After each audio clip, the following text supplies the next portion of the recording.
The Bible. Is it hard to understand? When it comes to reading the Bible, the first thing that comes to mind is the fact that this is the Word of God. The seals have been broken, and the truth is here. And when we go throughout the scriptures, when we go throughout extra biblical records, we find that the language that God employed, that He used to create the heavens and the earth, was the Hebrew language. Christ said, I came for the lost sheep of the house of Israel. But yet no one, no religious leader, no religious church out there anywhere can now identify the 12 tribes of Israel. Can we? God is quite simple, but it seems as if man makes understanding Him hard. What are those mysteries? The truth of your book and the truth will make you free. The Hebrew and Bible Academy. You're invited.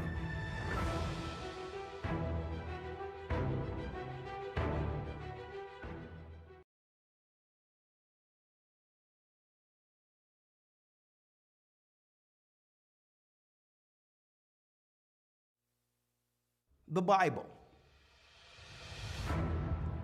Is it hard to understand? When it comes to reading the Bible, the first thing that comes to mind is the fact that this is the Word of God. The seals have been broken, and the truth is here. And when we go throughout the scriptures, when we go throughout extra biblical records, we find that the language that God employed, that He used to create the heavens and the earth, was the Hebrew language. Christ said, I came for the lost sheep of the house of Israel. But yet no one, no religious leader, no religious church out there anywhere can now identify the 12 tribes of Israel. Can we? God is quite simple, but it seems as if man makes understanding Him hard. What are those mysteries? The truth of your book and the truth will make you free. The Hebrew and Bible Academy. You're invited.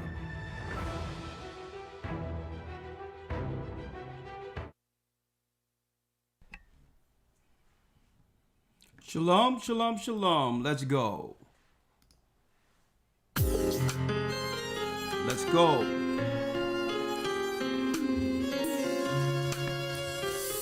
Oh, shalom, brothers and sisters. Come on in. The East is where we're from. The East is where we're from. Hit the like button. Come on. 12 tribes of Israel. In 721 BC, 721 BC. the Assyrian king, he took us down, we fell. Come on. With the great escape we went through the Euphrates. The Lord held the water still. To a land where no mankind dwelt. To a land where no mankind dwelt. We went. The 12 tribes of Israel. Who we be. Manasseh, the Cubans, Ephraim from Puerto Rico, Naphtali from the house of Hawaii. The Lord is calling back Israel. Yeah, the North American Indians. Come on. A highest gathering Israel. Come on. The Arabs and Africans told us. At gunpoint. Together our wives and children then sold us. Hit the like button. We're going to have a great broadcast this evening. We traveled in fear. By the rivers of Babylon, we found our brothers here. A higher gather us. Oh, From Australia, the Mexicans. from the power on high, you.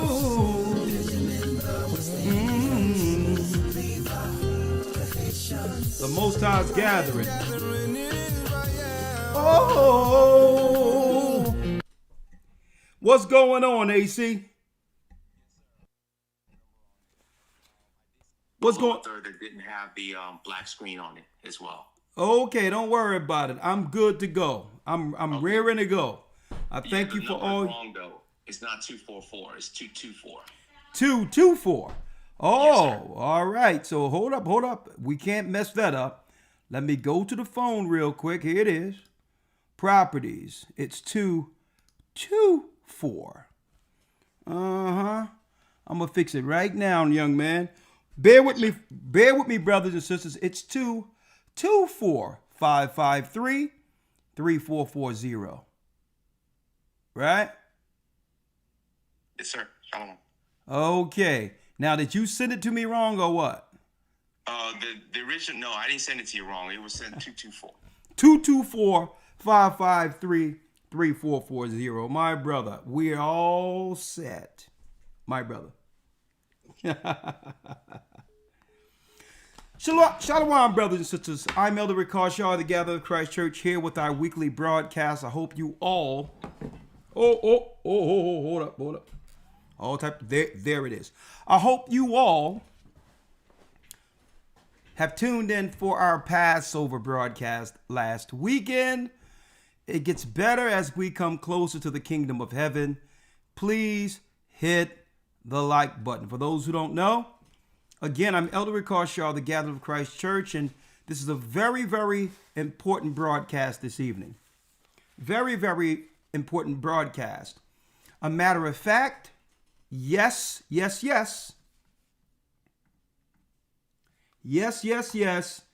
We're trying out something new this evening. Since Blog Talk no longer exists, we have a new phone number, 224-553-3440. We're going to do the beta test for that this evening to see if we can use this phone number along with the radio switchboard during our weekly broadcast. This including Patreon. Okay, so if you can help us out, 224-553-3440 when the calls open up. I have Elder Ramar on standby in queue so he can prepare the calls for the broadcast this evening. Okay? All right. Now, okay, so bear with me 1 second while I straighten this all out. Right? Let me go side to side. How you doing, Elder Lawyer? Shalom, sir. I'm doing well. How about yourself? I'm doing well. I'm going to turn you up just a little bit here. Hold on. Don't worry about it. All right. I'm going to handle you from on this side. I'm going to handle hold tight, all right? Yes, sir. All right. You can hear me clearly, though, right? Yes, sir. You coming through loud and clear. All right, great. So let me make sure.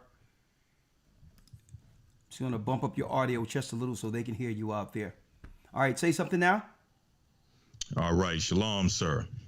Okay, it's absolutely the same, but guess what? Let's go. All right, let me just try to tune it up just a little bit on this side. Yeah, that's a little better. Whatever you're doing, that's better. All right, yes, sir. Absolutely nothing happened on my side, all right? But yes, sir. So we're going to try this out this evening, right? Elder Ramar, I see you all on the switchboard. Okay, I see callers coming in. All right, so we're going to try this evening. Thank you for being with us. All right, brothers and sisters, before we jump in, boy, the weather is heating up right now. Yes, for those who don't know, we're in Passover week. For those who do not fully understand, we're going to break it down in a couple of seconds here. Oh, yeah, it's getting hot. We're going to break it down in a couple of seconds. And I also want to get testimonies from brothers and sisters throughout the four corners of the earth. All right. What testimonies? If you were there, what was your experience like during the whole time in Florida, Orlando, Florida, when, partaking in the feast with us the night beforehand? We had the play. We also had many singers and artists there. But there was a lot of interaction on the outside of the actual Passover event itself. So if you can let us know what your experience was, right, that would really go a long way. And, that will go a long way encouraging brothers and sisters who are seeking to come and gather with us. Let me see. Who's seeking to come gather with us. I'm dealing with this phone thing here. Who's seeking to come gather with us, brothers and sisters, for holy days to come, okay? For all the holy days to come. Right now, we are in the Feast of Unleavened Bread, and I'm going to break down what all that entails, okay? Today, now, is deep, Elder Lawyer, because believe it or not, overnight, within 24 hours, we was almost 40,000 views for the Passover, Lawyer. Right? Right. And all of a sudden, I get a call the next day in the morning to say that YouTube took the whole event down. Wow. Right? They took it down, and they claim it was medical misinformation or whatever the case is.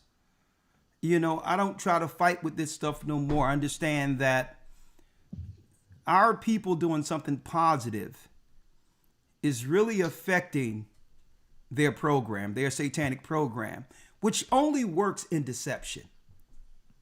Right? Right. And it only make us, really, brothers and sisters, it'll only make us examine what they don't want us to talk about. Right? If I'm talking about something, right, comparing the fact that Egypt was seeking to kill our children, that's biblical. That's my religious belief based on the history of our people, the children of Israel. I have the right to talk about that comparison to them targeting our people today. Right? I have the right to say it seems eerily similar, Elder, that here it is, God's people who's up against Esau, our big brother, like we were up against Pharaoh, that they would use the same tactics. And by me, I think that, Elder Lawyer, that because it was broken down in a context that everyone could actually understand it, right? And I think that really negatively affected them, seeing all of God's people come together. Not one fight, not one argument, in the spirit of love and unity. Showing forth our children on stage, calling on the Most High's name, where our children aren't going to have to go through the deception. They're born into the truth. Right? Mm-hmm. So all of this positivity, but yet they would want to strike it, and I'm like, you know what? They said it was something, AC said it had something to do with, he put up one of our interviews that we had years ago, a pre-Passover interview, where we were talking about how to affect the community or whatever the case is. And they claimed there was some medical misinformation, right? But I'm not even going to touch on that no more. We all know what they're trying to stop. We all understand why they're seeking to shadow ban and also keep this information from getting out. Why? Because it's helping God's people. And we get in front of their deception. See, in order for you or anyone to fall into their next deception, right, you must fall for the present one. And they know we keep it on the ears of people what the next deception looks like. And they don't want this. And there's many things before YouTube that we broke out on the street that happened that most people don't even understand and know that we talked about it before the technology was in place for it to happen. Why? Every time we got to 2,000 subscribers, they would just take us off of YouTube. And we don't curse no one. We're not racist against anyone. Right? Every 2000, right. And that was before Google purchased YouTube. Once we got near 2,000 subscribers, it would just disappear. And they gave us no reason for why they would do it. We would look up and it was just gone. No reason at all. But you all know what it is. They didn't want people to be able to go back 10 years, 15 years and hear what this church was saying concerning what's happening now. Because they would know that what?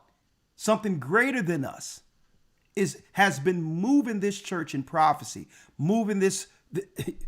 reporting on the earth exactly what the Most High foretold. They don't want people to put two and two together and say, well, hold up. Elder Ricard Shaw and these brothers just weren't saying this a couple of days ago, a couple of weeks or years ago. Right?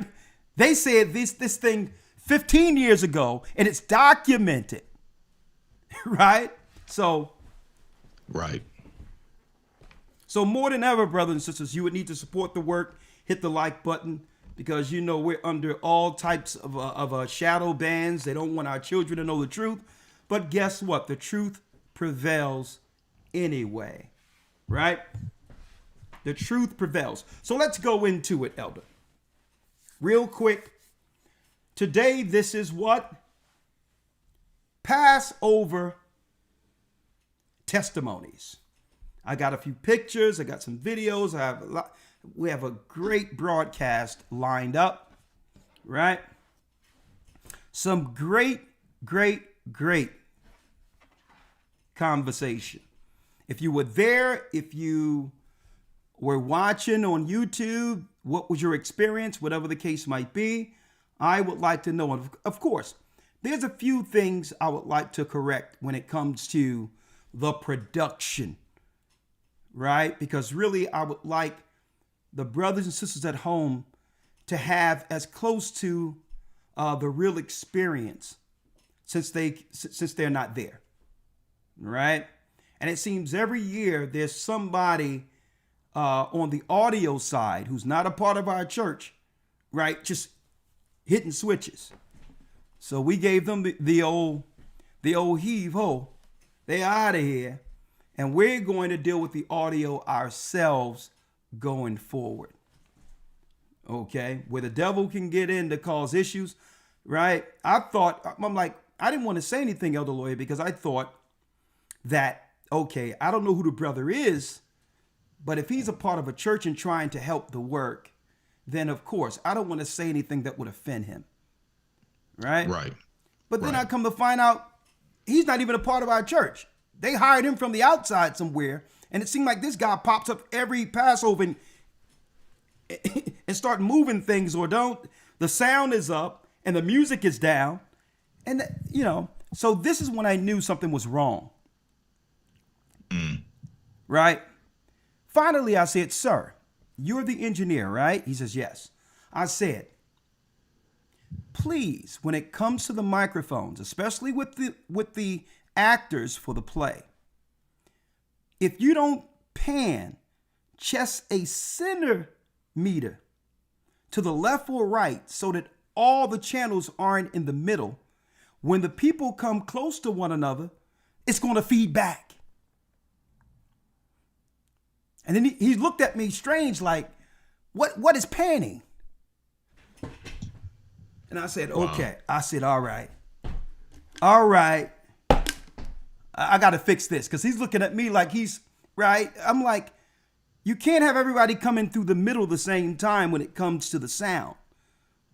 Or it's going to feed back with each other. You have to tweak everyone to the left or right only a little bit so that everything is not coming through the middle. Everything comes through the middle, it whoo. I'm like, anyone knows this.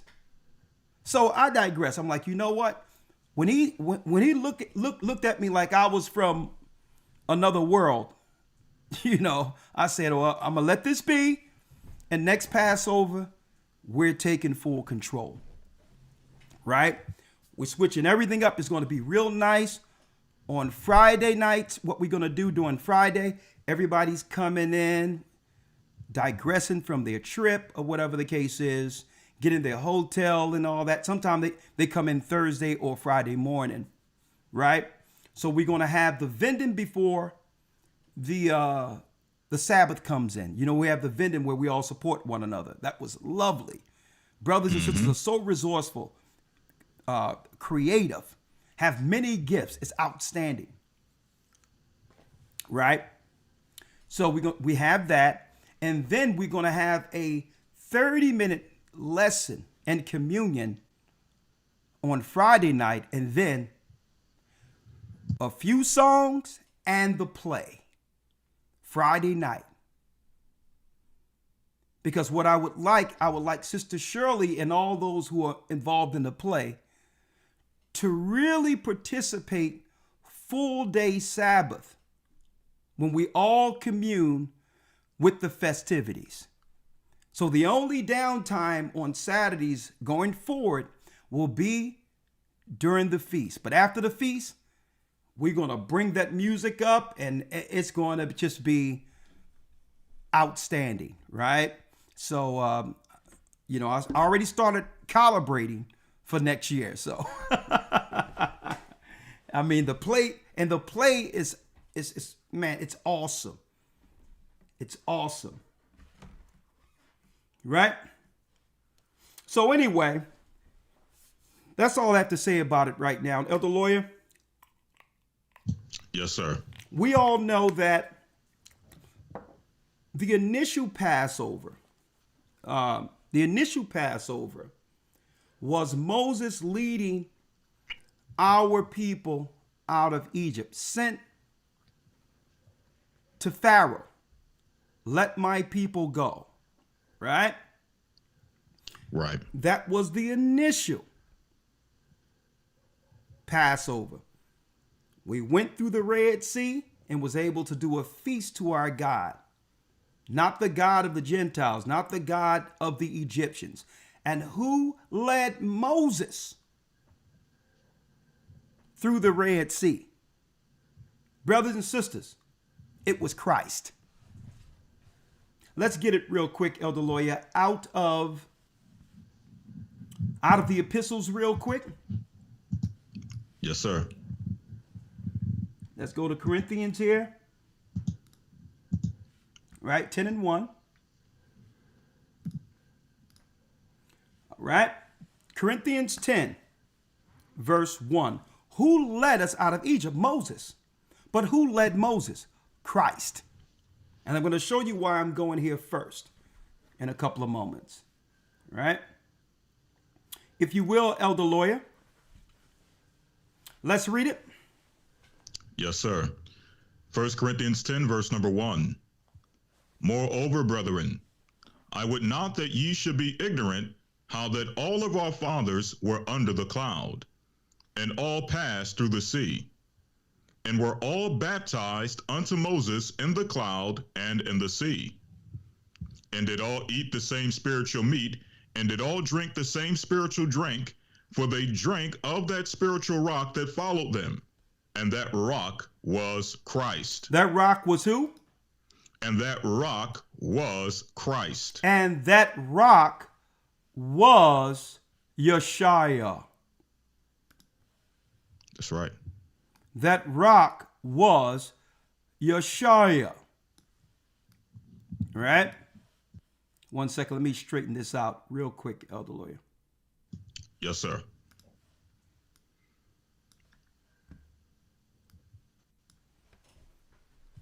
Read that again. First verse. Yes, sir. 1 Corinthians 10 and 1. Moreover, brethren, I would not that ye should be ignorant how that all our fathers were under the cloud and all passed through the sea. Do me a favor. And Can you we're fix all your mic? Something is going on with your microphone, Lawyer. All right, let me turn it down a little bit. All right, how we coming through now? Okay, go ahead. Yes, sir. Moreover, brethren, I would not that ye should be ignorant how that all our fathers were under the cloud and all passed through the sea. When it says under the cloud, the Most High had what? a cloud or a ship directing us during the day, and at night it became light to direct us in the wilderness through the night. A what? A guiding chariot. Read. And all passed through the sea. The read, see, read. And were all baptized unto Moses in the cloud and in the sea. That's why we must go through water to be saved now. Because we went through water to be saved coming out of Egypt. Read. That's right. Verse 3, and did all eat the same spiritual meat. Manna. And did all drink the same spiritual drink. For they drank of that rock, that spiritual rock that followed them. And that rock was Christ. That rock was what? And that rock was Christ. Christ led us. Now, why do I want to emphasize that first?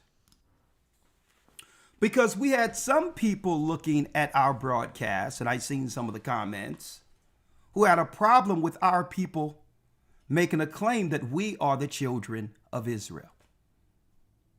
Okay, we are. It's not a religion. It's not what we think or what we feel. And the reason why there's so much pushback, Elder Lawyer, is because people are questioning our validity, our claim, simply because everyone out there believes that the Europeans over in Israel today are those people. See? And that's what's confusing everyone. How can you be the Jews if they're claiming to be the Jews? So I've seen some people making comments and saying certain things like, these people, it's weird how these black people just, they're lost with no identity, but yet they just want to claim someone else's. I mean, all these crazy religions that these black people are picking up. I see some of the comments and all that. I hear what they're saying. But I need y'all to understand something. They can claim whoever they would like, they can claim whatever they would want to claim. That's their prerogative. It's their religious right. But we're here to set the record straight. Okay? They can claim anything they want. But one thing they discount in their belief under that religion, Judaism. One thing for sure, they don't link these scriptures and tell those amongst their religions or within their religion that it was Christ leading Moses. That's right. And I think that's one of the serious, I would say, issues they have with us coming to the knowledge of the truth. Because there's many black people who have converted to Judaism who are also anti-Christ. They have no problem with Israelites who reject Christ. And I think one of the big, right? So I think one of the biggest issues is not that, because they don't mind people following Passover if blacks convert into Judaism. But they got a problem with us doing it. Why? Because we're not claiming being a Jew through a religion. We're stating facts that we are, in fact, according to the Bible and history, from the lost tribes of Israel. And on top of that, there is no Moses freeing no one unless Christ is leading that Moses. That's right. And so while they try to stake claim to Moses, they can't stake claim to him either. You can't hold on to Moses yet reject Christ. See, and this is why instead of ascribing strictly to the Torah and the Tanakh, they go through their sage writings called the Babylonian Talmud. See? So in essence, they're anti-Christ. And I'm not saying this as something derogatory. Anti-Christ just means against Christ. Mm-hmm. That's right. So it's not a derogatory slur towards them at all. Muslims are anti-Christ. Mm-hmm. those that follow the religion Judaism. They do not acknowledge Christ as the Messiah or the Savior. A matter of fact, they speak of him in serious derogatory terms in some of their writings, in most of their writings. They speak down on him. And I think that's the biggest issue. Because they don't mind us following Passover, brothers and sisters, if we are converted into Judaism. But if I was a black man, they want to call me black. If I was a black man converted into Judaism, they would accept me at their Passover. But the Passover is nothing if it's not consecrated through the blood of Christ. That's right. So you can't have the Moses Passover, but yet reject the Passover of all Passovers, the one who fulfilled the Passover. All of what we were dealing with in ancient times was only foreshadowing Christ being that very Passover. When he told Moses to go into Egypt, he was foreseeing his son as the sacrifice that would bring the true message before the end of the world. Elder Lawyer, let's get it out of Deuteronomy real quick and prove that. Right?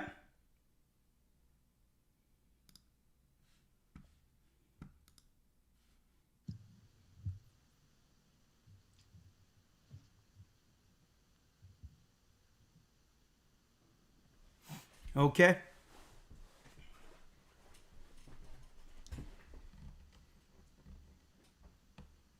All right, Elder Lawyer, I'm not dealing with this phone number tonight because obviously it just conked out when I went to dial in. No, it conked out. Okay, I'm not dealing with it right now. I think what happens is there's a balance to it where you got to keep filling money into it. I don't got no time for it right now. So I just want the beta tested. Yes, sir. Right. So in the meantime, what I'm going to do, I'm going to take the number off and I'm going to give you all a phone number you can call into in a couple of moments. All right. I'll give you a separate phone number you can call in. I'm going to use the church phone number in a couple of minutes. All right. That's what I'll do. 1 second.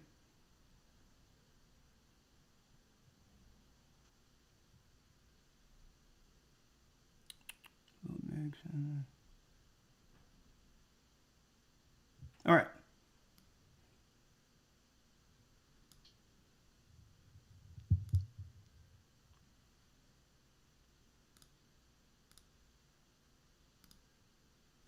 All right. Let's do that. Okay.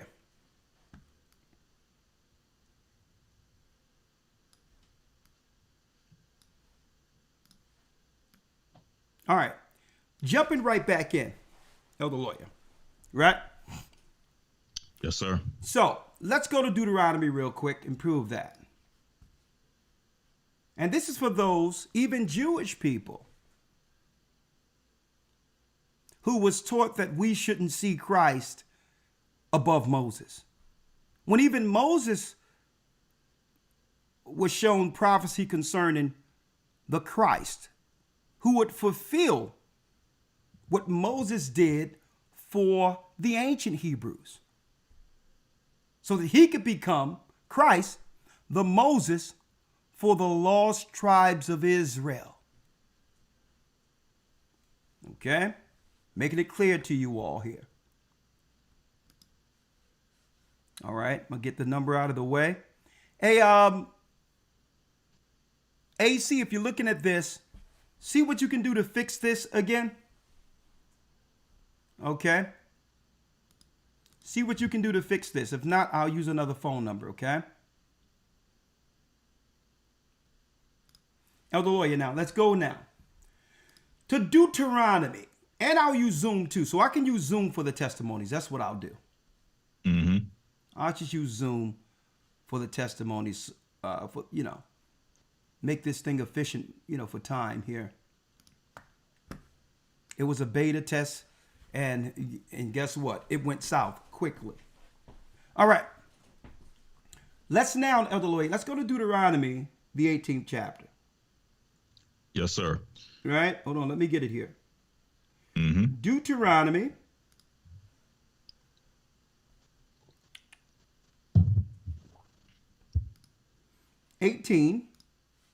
Yes, let's go. Yes, sir. Deuteronomy 18, verse number 15. Yes, sir.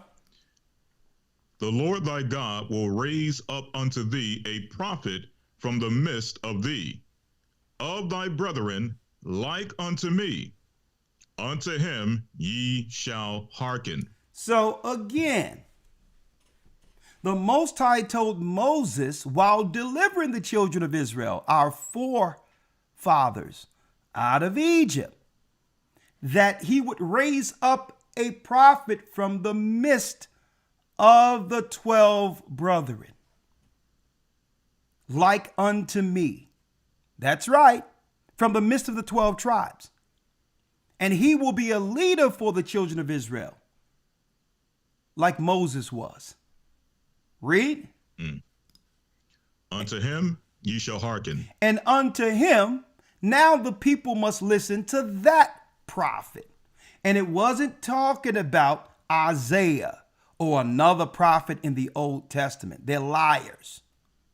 Mm-hmm. Because none of the prophets you read in the Old Testament led the children of Israel out of captivity like Moses. See that? So they'll lie to you and claim, well, that's talking about the prophets in the Old Testament. Liar. A matter of fact, the prophets told the children of Israel that Jerusalem would be trodden down. That's what the prophets were saying. To repent before we lose Israel. So again, a prophet like unto Moses. The comparisons. Moses was what?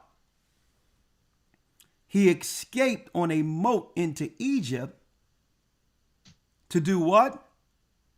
To escape the wrath of the king. The king wanted to kill the men to thwart the prophecy. Same thing happened to Christ. Instead of Pharaoh, it was the governor, Herod, the so-called great, an Edomite, a converted Edomite who would be considered a European today, who was behind what? The decree to kill the baby. Read it. Right? Like unto me.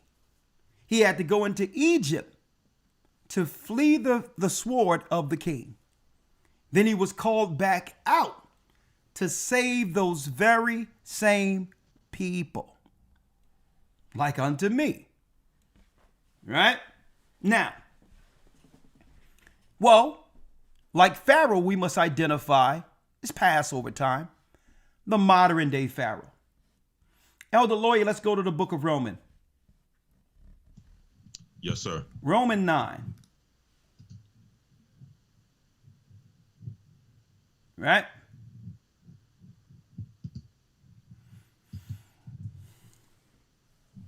Romans 9. So keep in mind, folks, Christ fulfilled the Passover with his own blood. It was told the prophets that one would come out of what? Out of the brethren, out of the 12 tribes. Hebrews 7:14 tells us that it's evident that our Lord sprang out of Judah, of which Moses spake nothing concerning priesthood. He didn't come from the Levitical priesthood. He would come out of Judah, the kingship. Right? He's our Passover now. Right? Let's go to Romans 9:1. Read it. Yes, sir. Romans 9 and verse number 1. I say the truth in Christ, I lie not. My conscience also bear me witness in the Holy Spirit, that I have great heaviness and continual sorrow in my heart. For I could wish that myself were accursed from Christ for my brethren, my kinsmen according to the flesh, who are Israelites. Who are who? Israelites. Paul was praying for Israelites, not Israelis. Okay? You can be from America, go to Israel and become an Israeli citizen, okay, regardless of race, and be considered Israeli. It's no different than someone having citizenship in America. If you are an American, if you have American citizenship, you're called an American. So some people get that confused, believing that Israelis are the Israelites speaking of in Scripture. Folks, Israeli just became a country a few decades ago. Israeli only means one who's a citizen of that new state in the Middle East called Israel. But you see the confusion? The confusion is they understand that our people weren't taught this. So automatically when you see Israeli going to church here in America reading the Bible, you would begin to equate the Israelites in the Bible to the Israelis who just was over there a few decades ago. Okay? No, entirely different people. Paul was praying for who? Israelites. Read. To whom pertaineth the adoption, and the glory, and the covenants, and the giving of the law, and the service of God. And the service of God, and what? And the promises. And the promises. So when you go all the way down, it goes into the promises. 11th verse. Matter of fact, verse 11. 10. Verse 10. And not only this, but when Rebekah also had conceived by one, even by our father Isaac, for the children being not yet born, neither having done any good or evil, that the purpose of God according to election might stand, not of works, but of him that calleth. Come on. It was said unto her, the elder shall serve the younger. The elder is Esau. We are Jacob. The modern day Edomites are who? You got it. The top ruling European people. The British families. And the families like the Bushes and others. Okay? Their stock is from the blood of Esau. Another name for Esau, the Vikings called him Odin. Where the Edomites end up, that's right, folks, they made Esau a god. They put him amongst the pantheon of gods. So when you hear Odin amongst the Vikings, the angelic sons of Isaac, it's speaking of Esau. Okay. Those Anglo-Saxons, it's not talking about Jacob when it talks about the angelic sons of Isaac. It's speaking about Esau. The royal rich families, the Scottish and York rites of Freemasonry. That's why black people cannot become a part of their Freemasonry. They had to create their own. The Scottish and York rites are the Edomites. Consolidating along with keeping power over Jacob, their younger brother, using all the other nations in a conspiracy to keep Jacob from the prophecies. Why? Because when Jacob receives the promises come out of sin, we're protected like Moses and the Israelites were coming out of Egypt. And the more we come out of sin, the more we come to our God, the greater we become. Okay. 1 second. Thank you. I appreciate it, AC. The greater we become, the more the nations lose power, their power over us. Hence the reason they're rallying together under this immigration stuff. Folks, it has nothing to do with our people. It's about rallying enemies to undermine us throughout the earth, not just here in America. The elder shall serve the younger. Read, elder. Yes, sir. 13.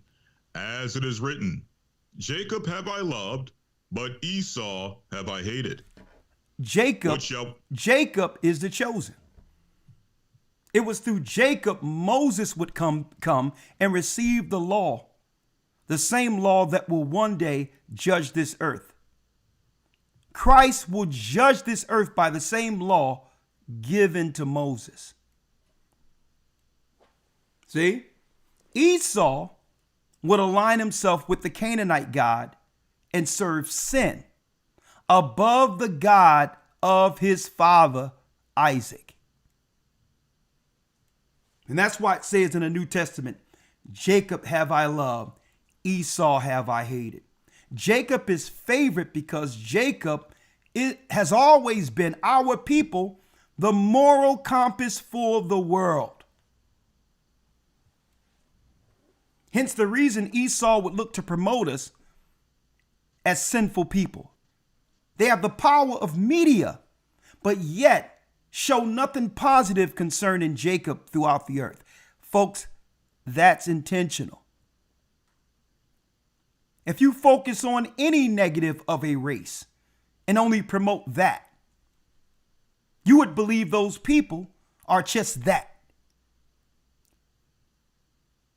Esau intentionally ignored the righteousness within our communities, intentionally, and at the same time promote the evil that they have taught us to promote or incentivized us to be. But if you I can go to China, to some area of China, it can show you some people that's doing way worse than us. And if I started promoting that, the Chinese people would stand up and claim that something is wrong. Why would you show that when there's so many successful Asian people? Right. If I was to go over to East India right now, showing you what they do with cows and all that over there, planting dung and all that mess, and only put a highlight on that and promoted the people who would celebrate that amongst the East Indians, the East Indians would stand up and say, well, hold up, that's racist. Why would you allow those negatives to be promoted about God's people? As if there's no good people amongst God's people. It's intentional. And y'all all are behind this. Because that gives you the moral high ground to treat us like you've been treating us. If you can show just a negative amongst us, you can attack all of the people, even those who aren't acting like that. And you think we can't see you.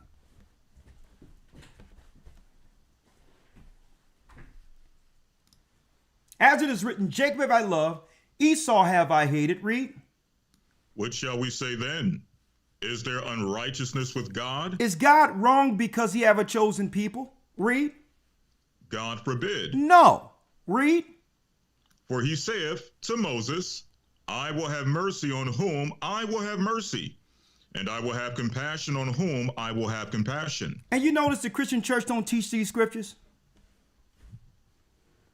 Because it goes against their hack job of a doctrine. The Most High have a chosen people, folks. We're the chosen. So what shall you say then? Is God wrong to have a chosen people? He said to Moses, listen, I made all people. If you can choose, why can't I? Folks, I have a lot of shoes today. I have a lot of shoes in my closet. I open the shoe closet, sometimes they falling out. I chose some comfortable shoes to walk around in today. Right? So I put on some black Skechers today. That's what I got right now on. Nice and comfortable. The white shoes can't look at me and say, Rakash Yar, you're racist. Why you choose the black? Listen, I own both of you. I own the black shoes and the white shoes. So what they trying to make people believe is that man has more power of choice than God. Men can choose, but God can't. Look how ridiculous it is. How can he put something in us that's not in himself? Utterly ridiculous. Mm-hmm. He made all people. And yes, he chose one. And they'll try to shame you as God's people. Shame you into not accepting yourself as the chosen. But as long as it was white people, Charleston Heston parting the Red Sea, a white man, an Edomite by the name of Cesar Borgia on the cross that all the world celebrated, pushing that garbage into the minds of our children. No one tried to shame anyone when we thought that they were the people. A matter of fact, before the truth, we accepted the white people as the chosen people. So don't let them try to shame you into knowing who you are. Now it's bad claiming that there's a chosen people. Now that we've found out we're the chosen people. Don't allow them to shame you in that, brothers and sisters. Straight up.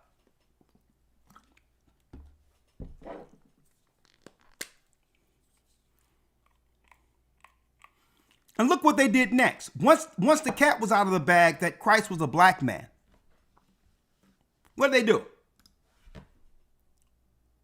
Through anime,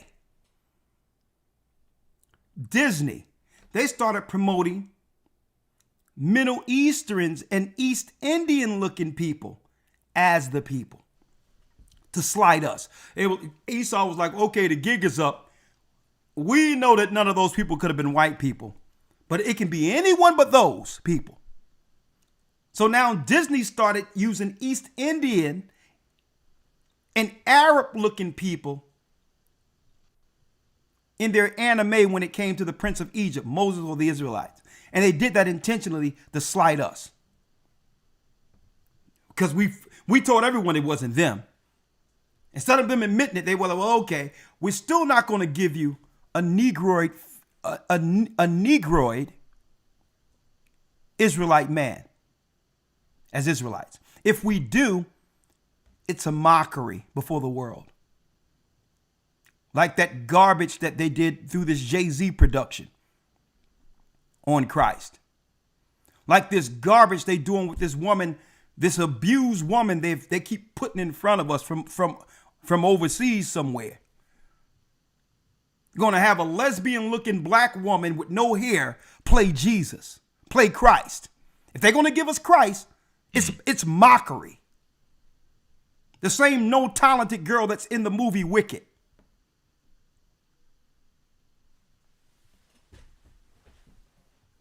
I need y'all to check out the games they play, folks.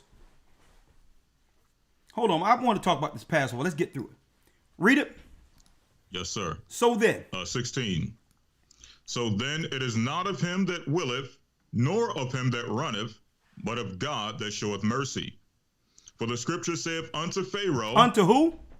Unto Pharaoh. Unto Pharaoh. You notice after it spoke of Esau, folks, it goes right back into Pharaoh. The one the Most High freed us from, coming out of Egypt. So why is Pharaoh being spoken in the same frame or context of Esau? Folks, it was there the whole time. Esau is the modern day Pharaoh. The King of England right now, and all those others, the Pope. They're the modern day pharaohs, folks. For the scripture saith unto Pharaoh, read. Even for this same purpose have I raised thee up, that I might show my power in thee, and that my name might be declared throughout all the earth. Look at that. I got chills when you said that last part, Elder. Even for this same purpose have I raised thee up. He raised Esau up for the same purpose he raised Pharaoh up. So once he's smashed by Christ, the whole world will know the name of the God who sent his son to do it. The same way coming out of Egypt, the Most High revealed his name to Moses, that I might show my power in thee. He made Esau powerful with all this technology. Elon Musk coming with all this stuff. He wants them to show all their power so when Christ smashes them, the whole world will know like they knew back then that the God of the Hebrews is the God above all gods. That's why he's allowing Esau to flex over the earth right now.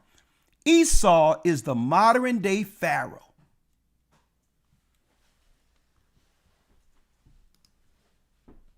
And that my name might be declared throughout all the earth.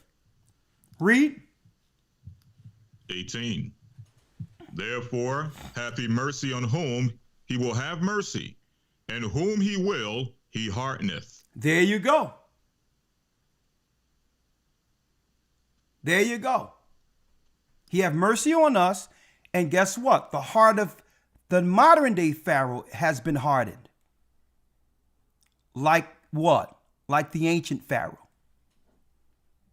Instead of them doing right by us, they'll only make our lives harder. The more the Most High free us, the harder is the servitude. No different, folks, than ancient Egypt. They have jobs. All the jobs they claim they didn't have for us, they opened up the floodgates and brought in East Indians and Asians. Not only are they giving them the jobs that belongs to us, they paying them proper wages to slight us intentionally. It's like, okay, you're not going to serve our God? All right. I'll tell you what. Make bricks without straw. See? Turning the economy against us to slight us. Paying the other people wages who haven't bled for this country, who haven't died in any war. They're doing this intentionally, folks, to mock us. That's Pharaoh, folks. Don't tell me they can't do right by us when they're doing right by everyone and every other people instead of us intentionally. Only thing they got for us is shots. Hey, get your shot. And you can have it absolutely free too. Okay? Make sure you get that. Read. Yes, sir. Verse number 18. Therefore hath he mercy on whom he will have mercy, and whom he will, he hardeneth. Read. Thou wilt then say unto me, why doth he yet find fault? For who have resisted his will? Nay, but, O man, who art thou that repliest against God? Shall the thing formed say to him that formed it, why hast thou made me thus? How can man try to claim how God should feel in choosing? I need y'all to think about that. Well, I'm not going to serve a God who would choose a people. I don't know what type of God is that. How can you reply against God? You think the Most High care how you feel concerning his power when it's his power who made your behind? I see so many people feel that they can shame God into accepting their little pea brains. Well, listen, I don't want no God like that. I'd rather be an atheist. Okay, burn in hell. You can do that too. Well, I don't believe in hell. I tell you what, you will. Because you'll spend more time there than when you had life on earth. So you don't have, you can claim you don't believe in hell. That's fine. You will believe in hell because you're going there. Like the Most High is going to come down and acquiesce to your demands. Like the Most High is going to say, hold up, stop it. We have a person who don't believe me. stop all of creation, sun, moon, stars, stop your courses. I'm not going to do nothing until this little pea brain understand what's going on. Right. Right? Angels, stop singing. The world, stop. Everybody, because this atheist don't believe in me. Listen, guess what, folks? There's no truer believers than atheists. I'm going to show you the ridiculousness of an atheist. Why do you take so much effort to prove something doesn't exist if it doesn't exist? Okay. Hope that didn't go over your head. If something doesn't exist, why even talk about it?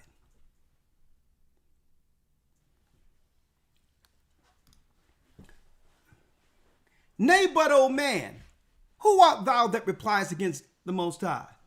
Shall the thing formed say to him that formed it, why hast thou made me thus?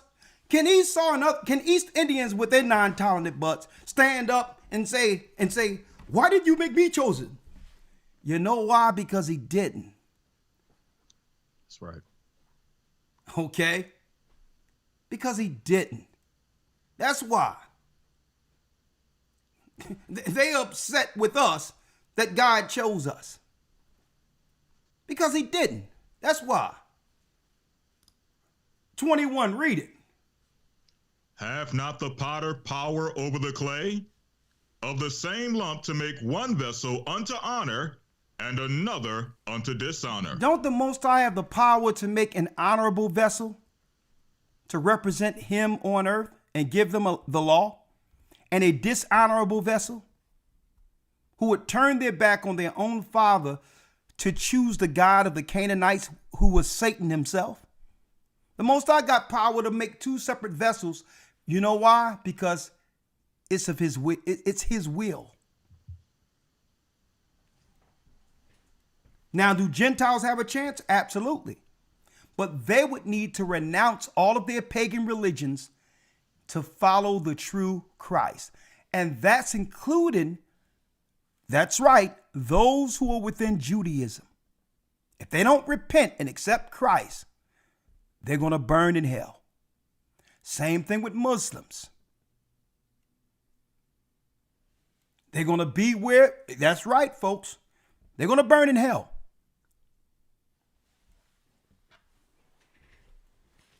So when we're talking about the Passover, we can't speak of the Passover if we don't show Christ's part in it and how important it is to understand who Christ is, not just who he was. He's our Moses. It was him who led the angels to minister and turn us back to the Father. It was him who seen a sister or a brother out there struggling concerning their past and history. He's seen us going to 23andMe and going to try to get some type of identity understanding, going to these places and sending our DNA to find out our history. He's seen that and said, well, hold up. My people are looking for me. It was the Most High who have you open up a computer one day to find out that you were the very same people you read about in that Bible, that you were there in the book the whole time. That was Christ. So the more we learn who we are, the more angry Esau becomes. He hardens his heart. But instead of showing mercy on God's people, he began to politically align himself to undermine God's people. No different than Pharaoh. Now, before I go into it, Elder, a few things I want to clear up right now before we open up the testimonies. Right?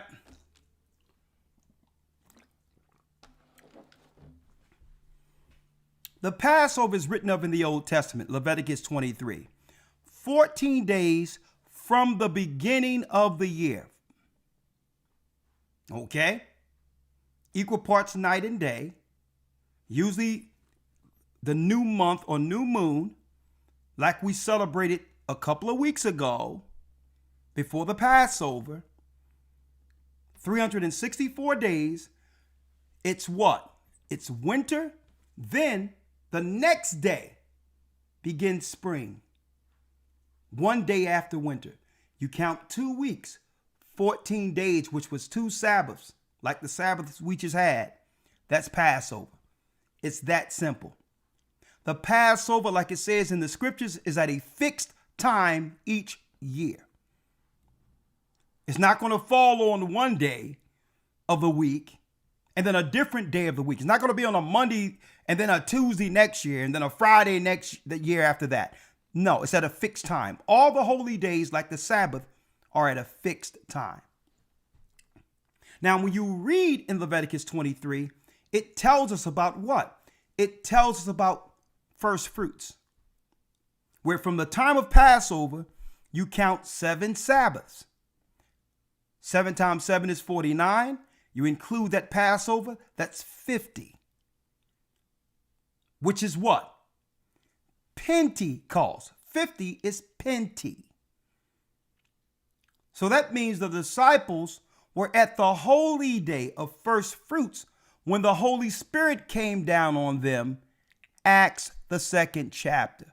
If they weren't at the holy day, they would not have received the Holy Spirit. So how is it that churches who have Pentecost don't know it's related to Passover and first fruits, 2 holy days contained in Leviticus the 23rd chapter? They're celebrating Easter. It has nothing to do with the Most High and God. Easter is the worship of Semiramis, Nimrod's mother, Semiramis.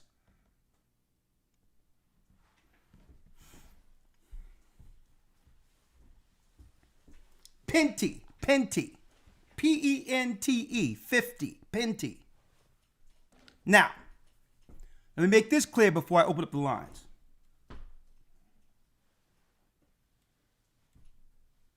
Well, a lot of Israelites are just celebrating Purim because they're following the Jewish calendar using the moon. And you cannot calculate the holy days that way. Why? Because the lunar year comes up 10 days short each year. You got 6 months, 30 days, 6 months, 29 days, which is a lunar year. 354 days. You understand that? So if we have in our calendar, which is wrong, is 1 day off, 365, which is the Gregorian, and the lunar is 354, 10 days short each year, how are they keeping the correct holy days? When a new year comes in 10 days short each year. Yeah. Let me show that again for those who didn't see it.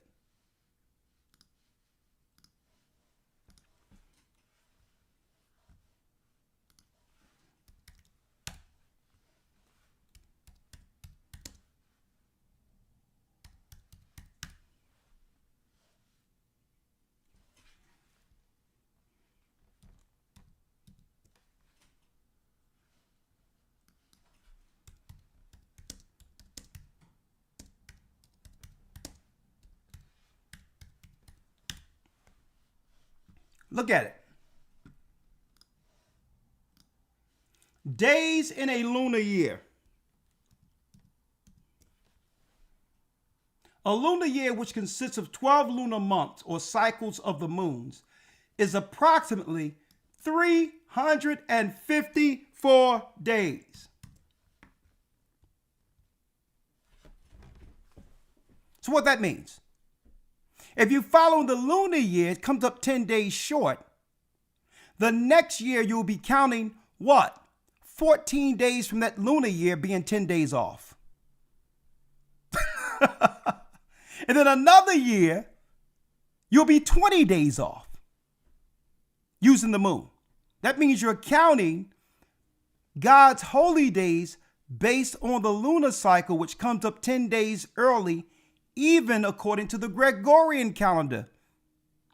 It's even 11 days short when you look at that particular calendar.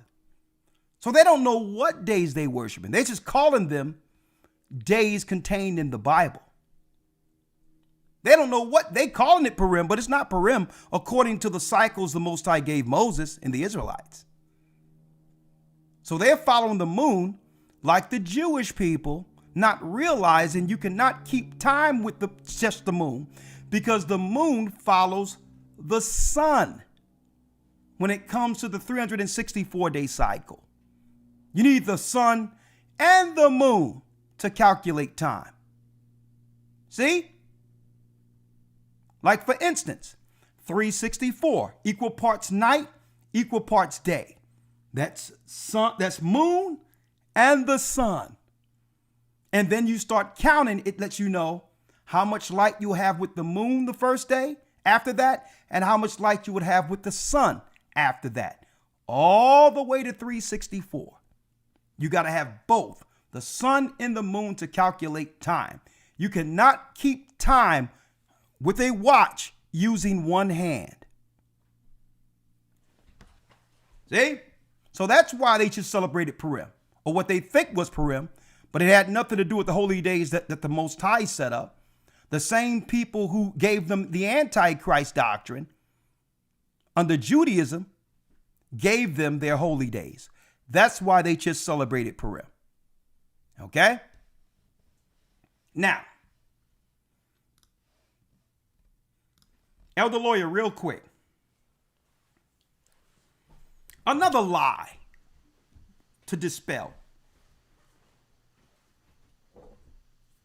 That Christ rose on Easter Sunday. Lie.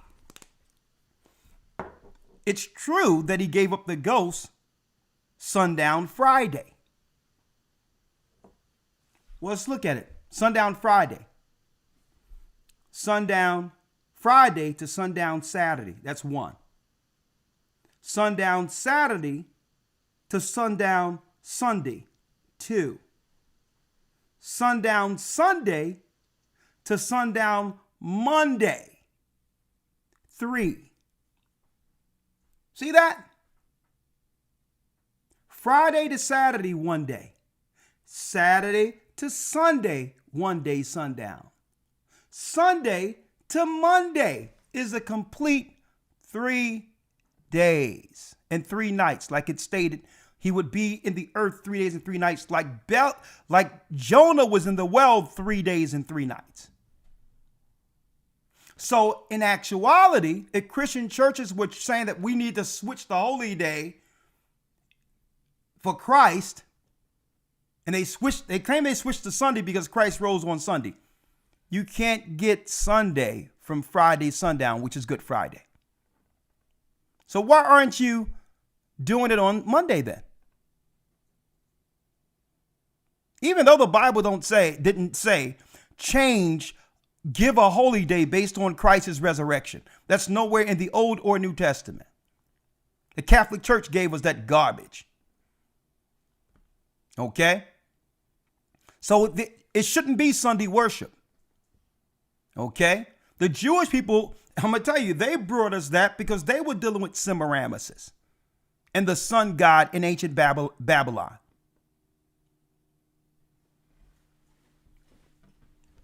Okay? Now, hope y'all following us. So, let's go to when Mary Magdalene, when the Marys, Elder Lawyer, in the book of John, when they came to the sepulchre and the sepulchre was already moved. Let's go there real quick.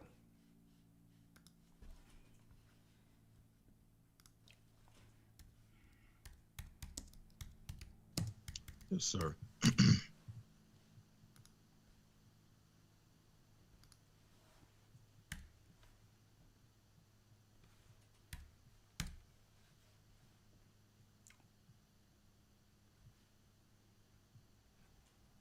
Let's go All to. right, St. John.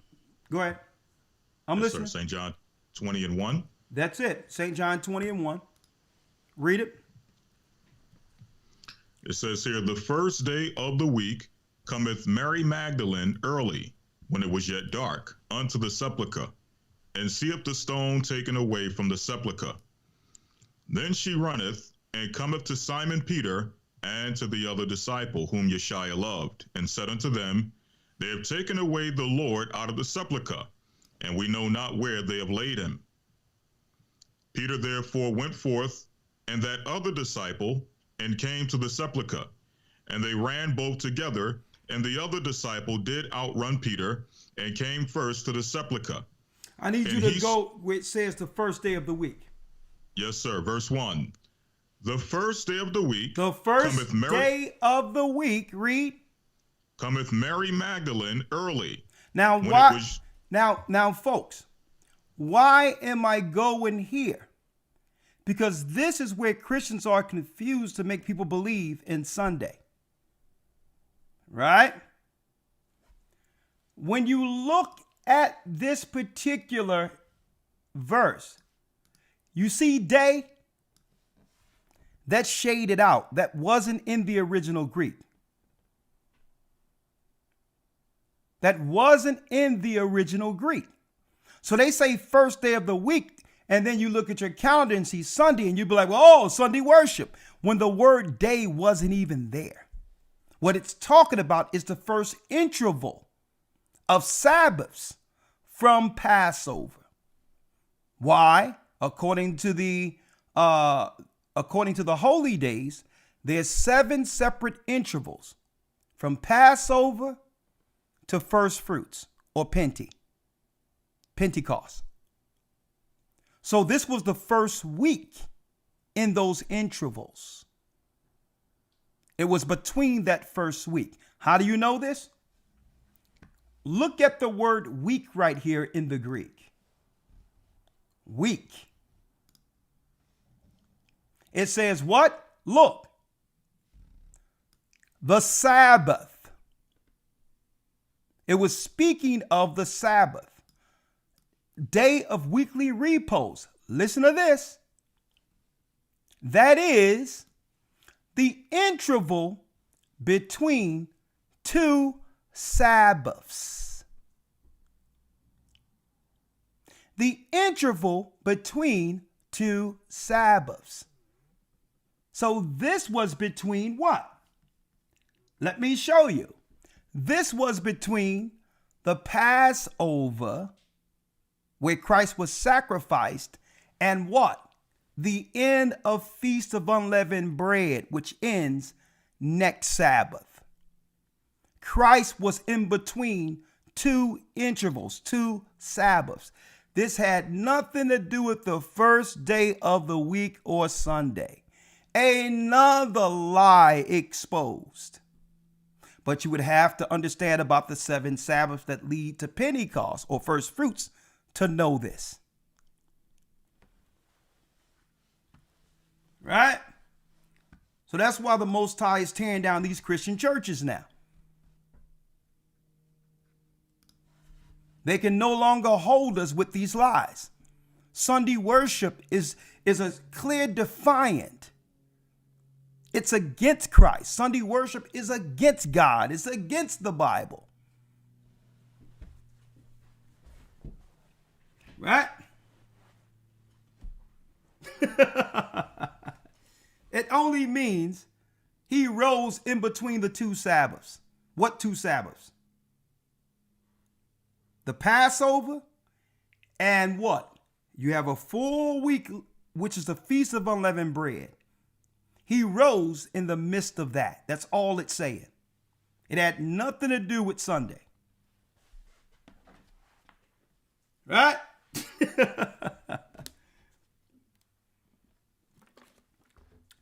Now, this is what I'm going to do, Elder. What I'm going to do here, this is what I'm going to do. I'm going to put up a number where you can all call in a couple of minutes. In a couple of minutes. But before I do that, I'm going to hear some testimonies in a couple of seconds. Right? Passover. What was it like for you? What was your Passover? If you came to the Passover this week in Florida, now it's time for you to give us your testimony. Right? I need y'all to check this out, folks. Celebrating in the name of the Almighty. Check this out.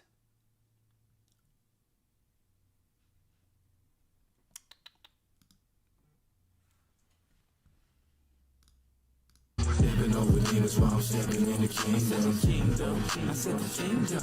Yeah, stepping over demons while I'm stepping in the kingdom. He said, stepping over demons as we're stepping in the kingdom. Elder Lawyer, they got a step song where we can step in the name of the Most High. Stepping over demons while we're stepping in the kingdom. I said the kingdom. Yeah, stepping over demons while I'm stepping in the kingdom. Israelite step. From the right to the left. To the left. Israelites dance. Go ahead, Aria. Raise a higher with your hands. Go ahead, Malak. Stepping over demons, stepping over demons. Kicking all the traps and the snares of the heathen. Prophesy to the dry bones, now they breathing. Drawn to the body, yeah, Yeshaya and exceeding. On me, you're the Lord with a double-edged sword. We was all scattered, now we back on one accord. Stepping over demons, keep stepping. Scared gorilla in my Judah be a weapon. Check it, Northside Jerusalem, can you feel me? Southside Judah, praise a higher to the ceiling. Catch me slaying all these demons, take a second, need a breather. Don't be messing with my people, Smith and Wesson, keep a need to change the weather with my heater, better chill. Edge it to the casualties laying in the field. Look, stay focused, no joking. Or angels coming through here just like the locusts. Revelations here to stay, try and cope with it. Rolling with the time, he can't find me like ghosts with it. They came to slaughter Christ's flock, so it's no kidding. To be born and be the chosen like it's forbidden. If there's an auction for the truth, less than forbidden. Cause it's so different, make it so different. Baptized in white like snow on a cold mitten. Everlasting, more lives than 4 kittens. Stepping over demons while I'm stepping in the kingdom. Stepping over demons while I'm stepping in the kingdom. Stepping over demons while I'm stepping in the kingdom. Stepping over demons while I'm stepping in the kingdom. We stepping on the floor, looking fly. In the chief step while we stand side to side. Hands in the air, praise the Most High. Then you bend your knees like you do the South Side. Northern tribes where you at, time to dance. Then you two step to the back, raise your hands. You dip, then you bring it back up. Stepping over demons, then you do the pass up. We stepping on the floor, looking fly. In the chief step while we stand side to side. Hands in the air, praise the Most High. Then you bend your knees like you do the South Side. Northern tribes where you at, time to dance. Then you two step to the back, raise your hands. You dip, then you bring it back up. Stepping over demons, then you do the pass up. Stepping in the kingdom, do the walk, hit 'em with a left step, right step, break 'em all, get 'em. Stepping over demons when I dip, hit 'em with a right kick, left kick, not switch, get it. Stepping in the kingdom, do the walk, hit 'em with a left step, right step, break 'em all, get it. Stepping over demons when I dip, hit 'em with a right kick, left kick, not switch, get it. Stepping over demons while I'm stepping in the kingdom. Stepping over demons while I'm stepping in the kingdom. I said the kingdom. Yeah, stepping over demons while I'm stepping in the kingdom. I said the kingdom. Yeah, stepping over demons while I'm stepping in the kingdom. Israelite step. From the right to the left. Israelites dance. Raise a higher with your hands.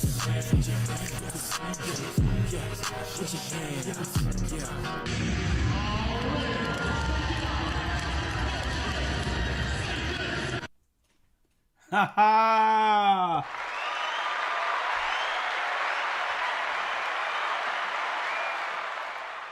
Uh-huh. Stepping over demons while I'm stepping in the kingdom. You know that's Israel, Elder Lawyer. Anytime Yes, sir. Israel get a stepping song for the Most High. God. We're gonna step, whoa, in the name of our Lord. Come on, hold on. Let me get this real quick. All right, what we're gonna do, real quick, phone. Here's the phone number right here. 215-253-4448. This is the number we have. You can call in. Passover testimonies. I'll also put up a Zoom real quick. Also, if you like to support the church on Cash App, our weekly broadcast is GOCC Report. GOCC Report. Right? And real quick, the Hebrew and Bible Academy continues this coming Sunday. Praise the Most High. Now, the lawyer, what's the lesson for this week? Yes, sir. We're going into week number 5, which means we should be going into the split of Israel and Judah, unless we decide to switch it up a bit, but that will be the lesson for this particular week. So I'm assuming we're still taking enrollments for those who would like to get in. Go to historytimes.org for information on how to enroll in the Hebrew and Bible Academy. You got it. You got it. Thank you, Elder Lawyer. All right. Let me go to 215-253-4448. Right. Let me pull it up. Here's some of these testimonies as we go in. Right. And y'all can call in now, and I'll answer the calls as they flow in. But at the meantime, hey, let's go over some of the pictures. Oh, here they come. Here they come. Y'all can call in now, and I'll answer the calls as they flow in. 626 area code. Please turn me off in the background. 626. Let's go over some of the pictures. 626 area code. Here they come. Here they come. I'm gonna give you to the count of 3, 626, or I'm taking you off. 626 area code. Please turn me off in the background. 626. 626 area code. Okay, gotta go. Who's next? All right. 315 area code.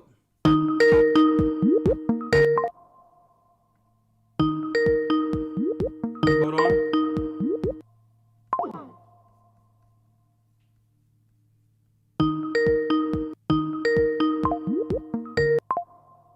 For some reason, these calls aren't allowing me to answer.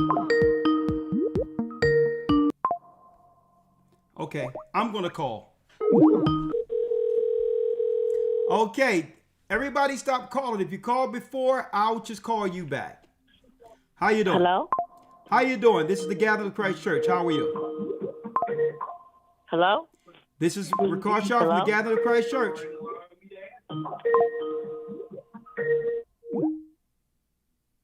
Well, nothing like that's working either, Elder Lawyer. Yes, sir. We may have to try the Zoom. Okay. We're going to go Zoom. All right. No phone calls because obviously something is going on with that too. So let's do Zoom. Let's do Zoom. All right. Passover testimonies. Zoom. Here we go.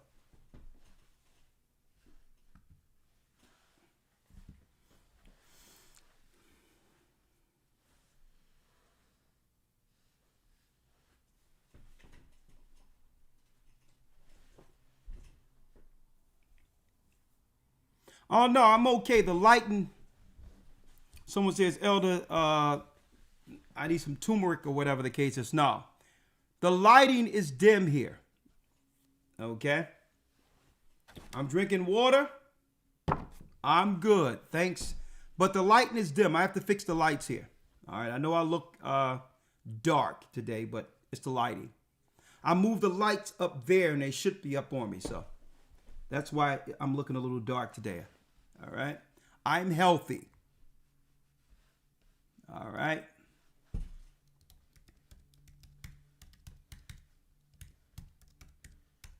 I'll fix it. Don't worry about it. But thanks for your concern.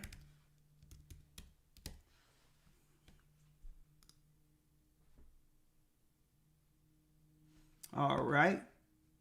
New meeting.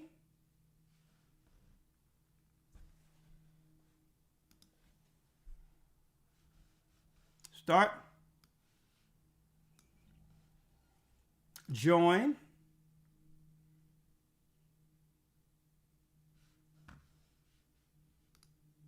Like I'm going to give y'all an example here to show you that it's the light. We did it for love, yeah. All right, let me show you here. Do it like that. That's why we did it. See? I'm good. See? I'm straight. This is the camera from the display. All right. The camera here is, it really, for the real good camera, you need a lot of good lighting. But this is the camera directly from the computer to show you I'm healthy. All right. All right.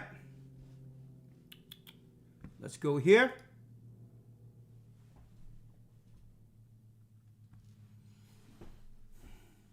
All right. So there we go.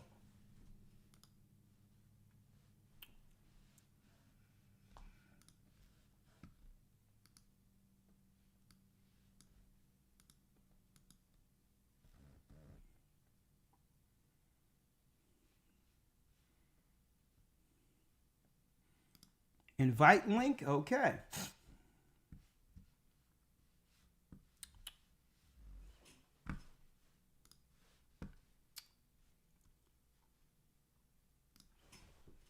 One second.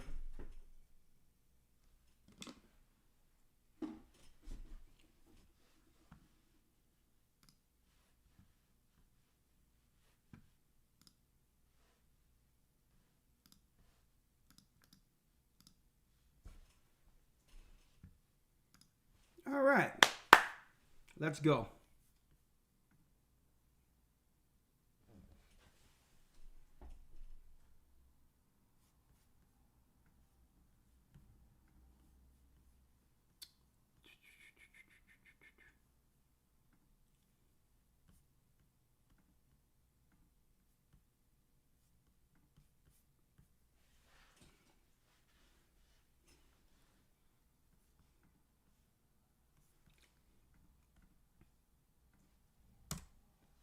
Okay, the Zoom link is in the chat if you'd like to come in. The Zoom link is in the chat for password testimonies, right? Okay, Marquise Durrell. Marquise then Cayenne. Marquise. How you doing, Marquise? Hey, all praises to the Most High, Elder. How you doing? I am blessed by the best, and his name is Ahia. Talk to me. All praises. Shout out to you, Elder Lawyer, and the entire GOCC family. My first Passover this past week in Orlando. Second time actually meeting with the family. The first time was back in Augusta last year. but this is my first Passover, and it was a top-notch event. Friday, the vendors, all the vendors were great. Had great like clothing, all the different jewelry, all the creams, I got a bunch of new fringes, and it was just a blessing to be able to bless the family and having all that stuff right there instead of trying to go to other places to get the same thing. So that Friday at the vendor event before sundown was awesome. The Friday service, everything was awesome.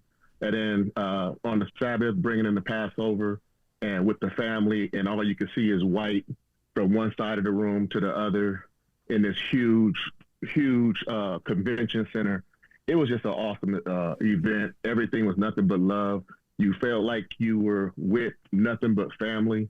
You're looking at people that look like your aunts and uncles and people that you grew up with, and it was all love. I'm new to the body as far as gathering. I just moved to Atlanta last year from California, and so I don't know a whole lot of people within the body. But when I got there and the people I did recognize, they recognized me. It was all love. I do gather with the church body here in Atlanta. Nothing but a top-notch event. So all honors to you, Elder Lawyer, the entire team, the GOCC family, people that we don't get a chance to see and know and recognize by name. But I know a lot of work went into this event, as it does every year, and it's just a blessing. And all praises to the Most High for being able to actually witness it live instead of through YouTube like I've done in the previous years. Well, brother, welcome. I'm glad you enjoyed it. You know, it does have a feel like one big family reunion. Absolutely. Absolutely. And like I said, you see your cousins and your aunts, uncles there, most definitely. You see them there. I mean, from the airport all the way amongst to the stores around that I'm walking around seeing people. It's like one.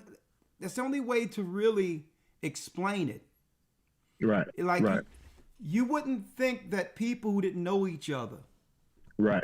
You wouldn't think, because some people never met one another, but you could tell they were a part of the family. If you've seen them on the street or on the way there, one big family reunion. Let me ask you a question. Let me have your name again. It's Brother Marcus down here in the Atlanta body. And how long did you know you were a Hebrew? I'm in this elder since 2014. I can't tell you the story online on when I really first got the inkling, because it was a very, very interesting way in which I came to start thinking about, I think we are these people. That happened back in 2000, I believe, like 6, as I was reading through the Bible and reading through the Exodus and reading the complaining and a lot of murmuring going on. I'm like, this sounds like some of our people. I just put it that way for the lack of a better word, as I was reading through the Bible. But really understanding and really going through and learning that I was an Israelite since 2014. So you finally came into the church. Yeah. Your first Passover here. I would take it that you did Passover before, probably under some other gathering. No, my first official Passover meeting with the brethren was this past weekend. But I have been celebrating at my home. Back in California. I just moved out to Atlanta from Altadena, California last year. And so the first actual gathering was this past weekend, but me and my brother Damon, who's with the California body, we've been over, I say, the last 4 years or so, we have been celebrating the Passover at home. On the day of the calendar, which we got from GOCC, we follow the calendar. Those are our days and our holidays, our holy days.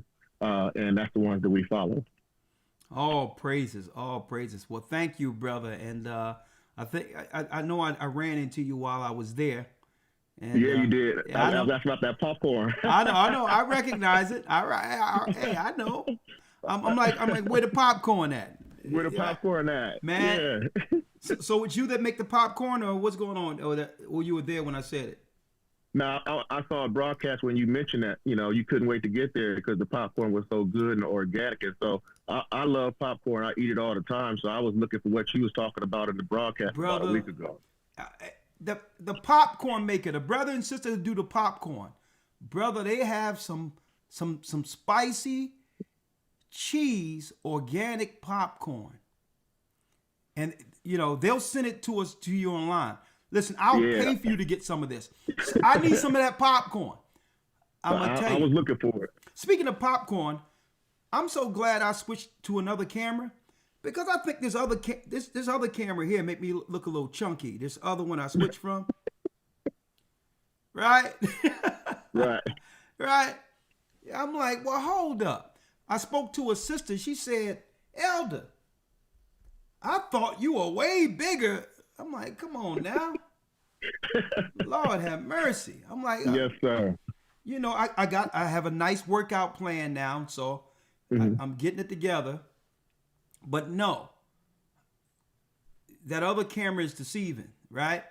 This is how it really is, bro. I'm fine now, all right? Okay. Through this other camera, they be talking about, is Elder sick? No, this camera is, all this money we pay for this camera, and it's, I'm going to use an old school term, it's whack.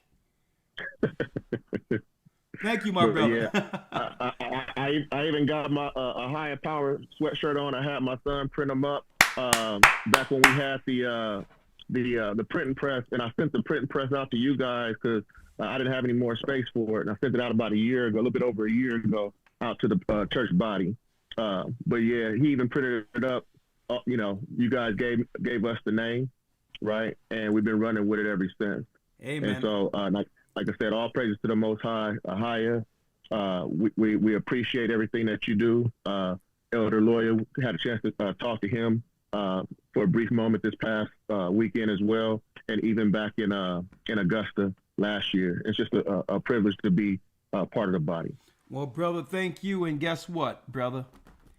We're your servants, my brother. We're your servants. The Most High gave you his name. He said he would. He said he would.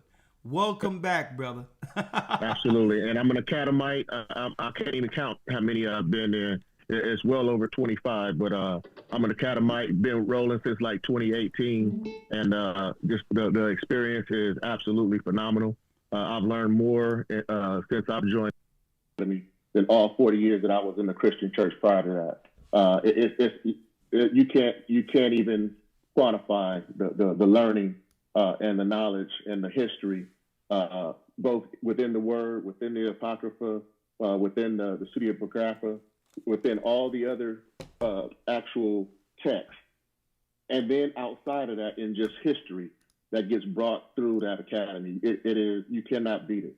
And so, anybody who's on the fence, I was on the fence at first, but I kept hearing about it. I said, I'm gonna do it, and I've been doing it ever since. So you was on the fence with the academy initially. Back in 2018. And you probably was on the fence because you probably didn't know what to expect. Absolutely, 1,000%.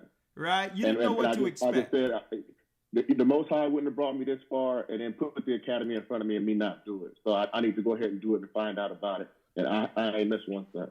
That was 2018. Yeah, but I have to ask you, what did you expect when you first was hesitant? I didn't know what to expect. I didn't know what to expect because I had got engulfed in all the lessons, and I kept hearing you guys in the lessons talk about the academy, the academy, the academy. Yeah. And when I first, I had only been with listening to the videos about, I would say, like 3 to 6 months prior to the academy. So I just really didn't know what to expect between the Wednesday and the Sabbath lesson. Yeah. I didn't know what the academy was. But I did know I wanted to know more about that word. I thought that would be a good way for me to do it. And so I said, you know what, I'm going to go ahead and do it.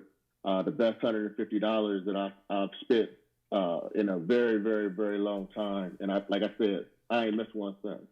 Thank you, brother. And wait till you see what's in store this coming Sunday. It's going to knock you off. You're going to be knocked off your seat with this one. I got some information on this one. So some more. Absolutely. All right. Thank you, my brother. Thank you, sir. All right. Let's go down the list here. Elder Lawyer, you can bring in your video now that the audio is correct here. It's fine. All right. I'm going to tell you. I'm going to get up in the morning and I'm going to drink my water, apple cider vinegar. I'm going to put some lemon up in there. Soon as the sun, and I'm hitting that treadmill. I'm going to do 30 minutes on the treadmill. Boom. After that, I'm gonna take me a little shower, whatever the case is. Wait a little bit. Brother Maloney from Kansas. I'm gonna tell you, he gave me a full workout plan, reps with each part, like my arms, everything. And listen, it's time. The enemy's coming, mind, body, and spirit. It's time to get our physical together. And I'm gonna tell you, after eating that food this weekend, I have a lot to burn. Okay? All right. Kayem. Passover testimonies. Let's do it. I'm going to tell you.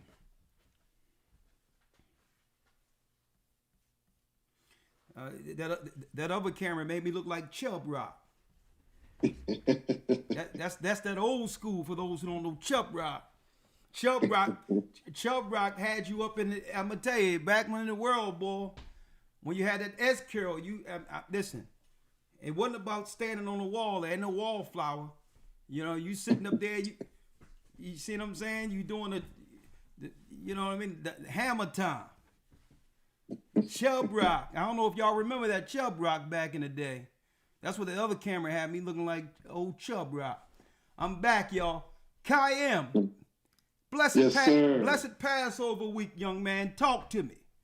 Oh, yes, sir. It was so blessings and double honors to the leadership. And, man, Elder Ariel and Deacon Malak tore that stage up. And, Elder, they killing it. You did it again, sir. Like, and to have you bring them children up on stage, it was a blessing to see them and ask them the name. And, man, all the children around is going to see that, and they're going to be encouraged.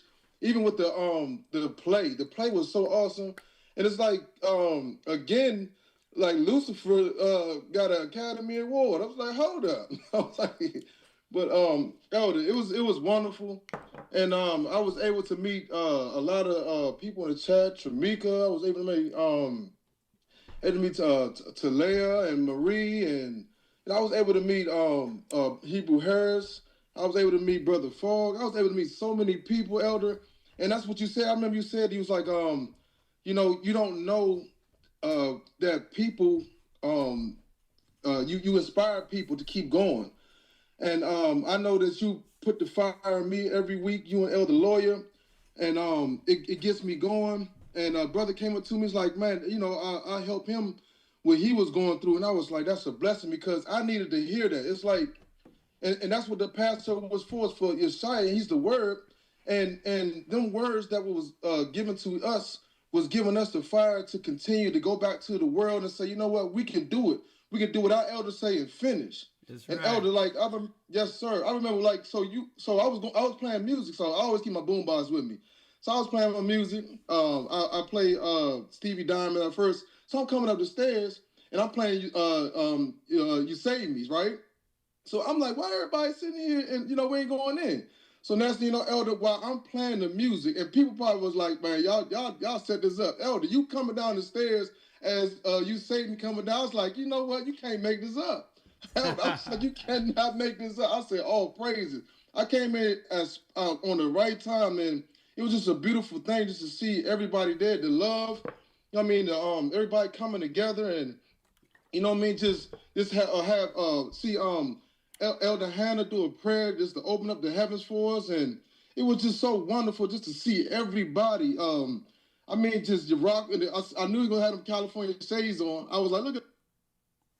Okay, come back. You just went out. You went out, my brother. Come back. You went out. John Singleton. It was just so wonderful to see everybody. How you doing, John? Good. I'm sorry about it, Kayem. You must have, I don't know whether or not with your service, but thank you for your testimony, brother. Were you there, John? What do you think about this this week's Passover, Feast of Unleavened Bread? Talk to us. Oh man, Elder. This was my third year with my wife and my daughter. Our third year being there in Florida. We did Cleveland, Charlotte, now Florida. But it was a blessing because we had plenty of time prior to the Passover to just enjoy the city, get the kids out, let them do something different. But coming into the Passover, Elder, we took the Greyhound bus from Wichita, Kansas. Oh my goodness. 33 hours total. Lord. But yeah, it was rough, but it was a blessing and all well worth it. The Most High, it blessed us to be in the building. And first and foremost, giving it up for Yeshua Christ and the sacrifice. And, it was just a blessing to be in the building with everybody, to see family, friends, everybody. But we left Florida on the Greyhound Monday morning. Okay. And we just got home this morning. We just got back this morning due to some delays. But, I had to be level-headed with my family because we had some delays. I said, hey, we made it from the Passover. What is the Most High trying to show us? We had to sit in Atlanta for 12 hours because our bus got there late. So we waited 12 hours for the next bus. But just being able to, bask in what we just came from, Yeah. Blessing the Most High for the opportunity to be in the building for Passover yet again. And shout out to the music ministry, the Dallas Body, and Sister Rebecca Crochet. We actually met with them prior to the Passover when we got there. And my daughter has been really, really interested in a specific song that Rebecca had did. And I want to thank her for taking the time to sing that song for my daughter when we was with them in Florida. It really blessed us, seeing her be able to do that. And we appreciate that. But overall, just want to thank y'all for everything that you're doing in leadership, elders, all that, and just leading, guiding us in and being able to do these Passovers and give the Most High praise for his son, Yeshua. Most definitely. Well, thank you, brother, and I'm so glad you were able to partake. So how long have you been following the church, actually? Well, came to the truth around 2017, but officially in the church and baptized since 2020. 2020. Yes, sir. Yes, sir. Absolutely. Ain't that tough? Yeah, they were Deacon Micah Maloney in Wichita, Kansas, and so I knew who you was talking about with that workout. That's my deacon in Wichita. Well, there's something I want to show the people real quick. Hold on. Let me show the people. Let me see. I want to show the people this. 1 second.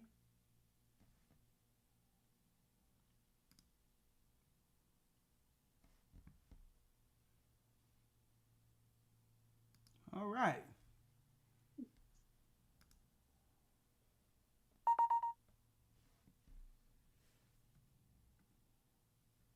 I want to show the people this real quick. 1 second.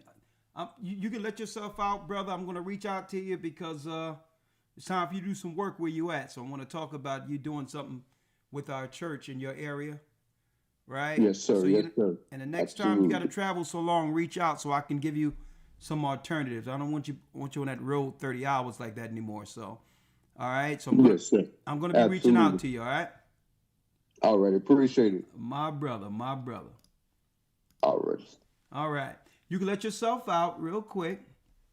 Gotcha. I want people to see this, right? I want people to see this right here,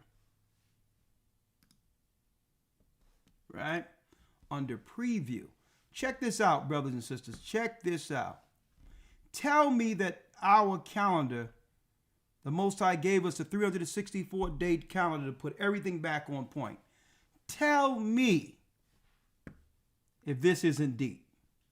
Then after that, I'm going to show a few more pictures here. 1 second.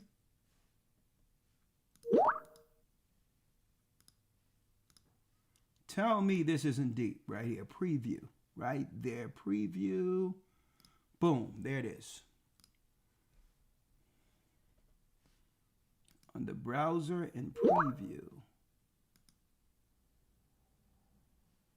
Browser, preview.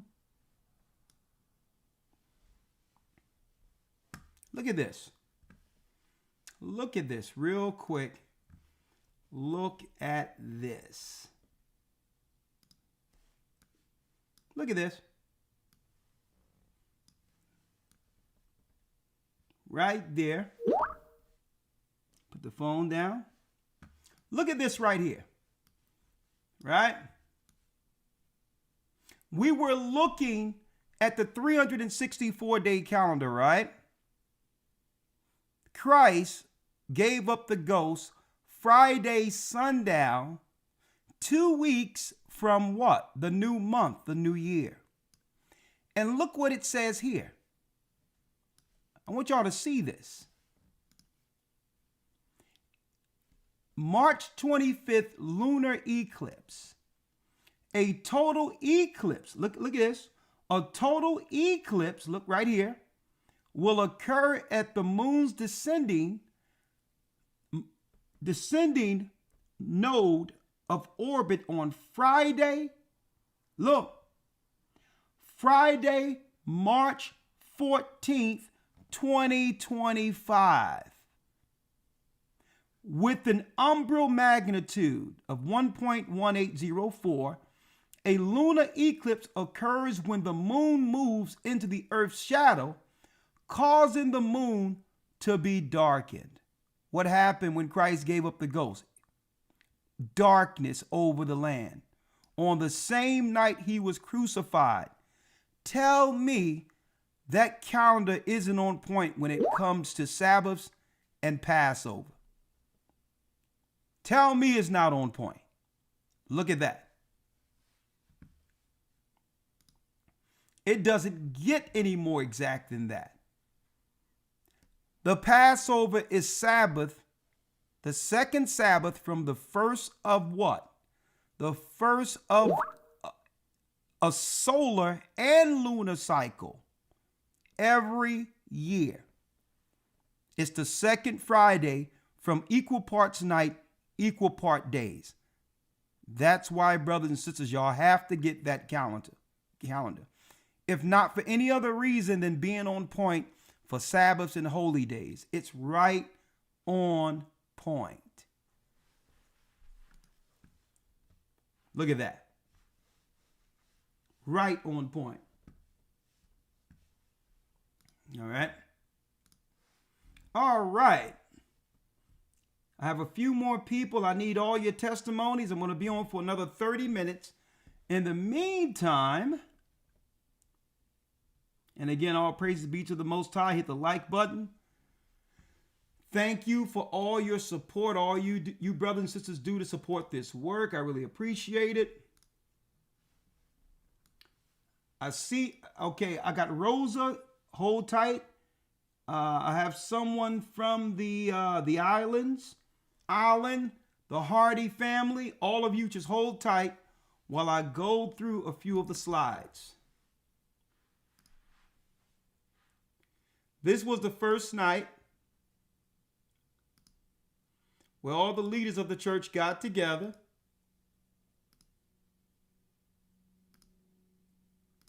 Thursday night, we all came in and had a little meal. Right? Dale. Look at this. Thursday night, we all came together. Just the leaders of the church. Just the leaders.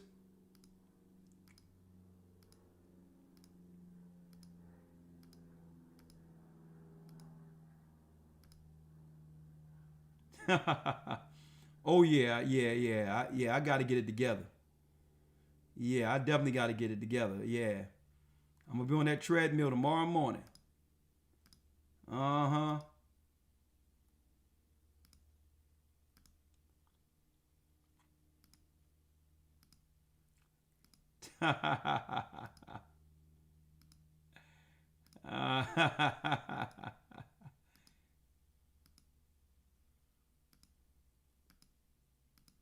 Uh-huh. Look at the family. All right, let's see what we got here.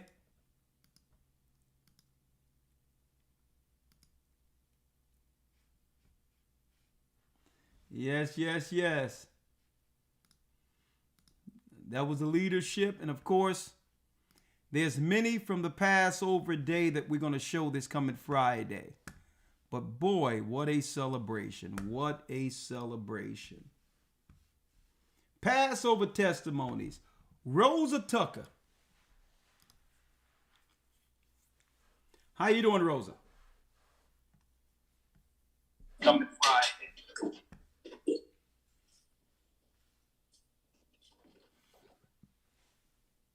How you doing, Rosa? Shalom, Elder. Do me a favor. Yeah, make sure YouTube is shut off, sister.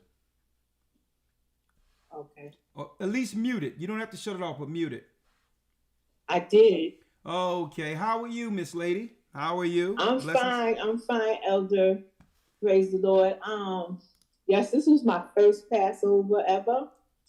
And my testimony is that I wanted to go and I started trying to go to Passover. And then it didn't work out. Well, sister, there's a lot of noise going on in the background. Is that you, lawyer, or? No, sir. No, sir. I'm on mute. Okay, sister, there's some movement there that's in your microphone. Everything good there? Yeah. Give me a minute. You don't have to wait. Okay. Is it all right now? Is there someone in the room with you, sister? Yeah. Okay. You can hear that? Yes.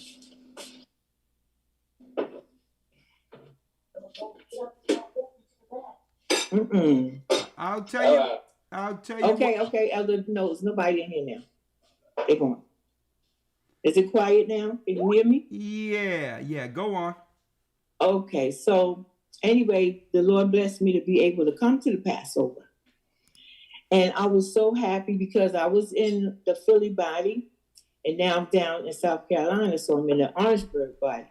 Okay. So at this Passover, I was blessed to see my brothers and sisters from the Philly body. I missed them so much. When I seen them, I just started crying and everything. I was so happy to see them. And it was just such a blessing, the Passover. I drove there. I was born in Miami. So it was just, I don't know what to say. It was just so wonderful. I got to take a picture with you, a video I made out of it. But the thing is, today, when I was in the store shopping, right? So I was shopping and everything. So I was looking around and I saw these Easter bunnies and all this stuff. And I said, what? I felt like, you know how you saying how the Lord has put us on time with the calendar. So we're in a different time zone than the world. And I actually felt that as I was walking through the store, that what a shame that they don't know the timing of the Lord. And I really felt from being in the Passover that I was pushed into the right timing of the Lord. And it's just wonderful. I don't know how to explain it. I feel that I'm in the Sabbath like I'm supposed to be. I'm on the time. I'm not celebrating all these other things. It's like I just forgot what all that stuff was about. That's deep that you're saying that, sister, because we never put two and two together. Like, what do bunnies laying eggs have to do with anything? Right? Mm-hmm. Just think about that. Nothing. What does bunny laying eggs and bunnies, what does that have to do with Christ? Nothing. Zero. Well, Zero. thank you. And now with your eyes open, you can see that deception. Yes. We've been taught this deception since Christmas became commercialized. I mean, think about that. When we grew up, we went to church, we would have our Sunday best on, right? Even though that was off, we had that have nothing to do with Christ. But at that time, this is what we did. Sunday worship, but I never understood the correlation between Sunday and then during the week, we would hunt for Easter eggs and jelly beans, which is really shaped like an egg worshiping Semiramis. And guess what? These were Christians pushing these pagan traditions. And we never put two and two together. We thought it had something to do with Christ. Right? So I thank the Most High. I look at those. You know what? Go ahead, I want to just say this one other thing. It's funny you mentioned that. I was born on April 18th because you were talking about the different times, how it comes this time and that time. So when I was born on April 18th, it was Easter Sunday. My father was born on April 18th. It was Easter Sunday. And they was going to name me Lily Easter. But then they changed my name to Rosa Esther. Okay? So this whole thing, like the Lord be dealing with us even when we unaware. I gotta get to the next person because we got 30 minutes. Okay. All right. Well, thank you, sister. You can let yourself out. All right. I apologize, but I have to get to everybody. Bring 1 point because I want to be respectful for those who are coming after you. Okay. Thank you, sister. All right. Real quick. Boom. Let me go here. Make sure you bring 1 point. 1 point only so that we can get through. Right? All right. This was the day before sundown, folks. This sister make her own rag dolls. Right? She had a dark skin and a light skin one. Look at it. Hey, our people have talent. Look. Tribe of Benjamin. Look, book bags for children and adults. And I'm talking about high quality book bags with the Israelites symbol as well as name on the bags. I may get a bunch of these and give it out for the children before school. I may do that. Get a bunch of these and give it to the children around September, before September, so that they can use this to go to school with. Look at this. Ephraim, Passover. They singing with the 12 tribes banners behind them. That band was killing it. Look at our people. Amazing. Amazing.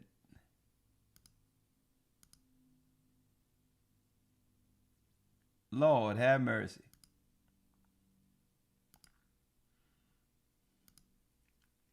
Look at the babies with the fringes on.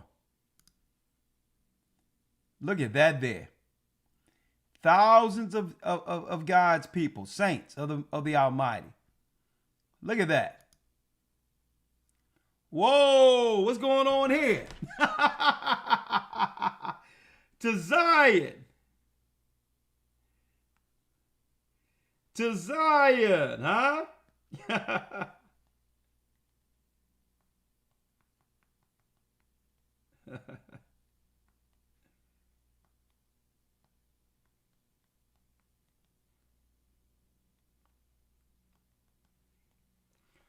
Oh, yeah. Myself and Elder. There he is. She come. Look at that.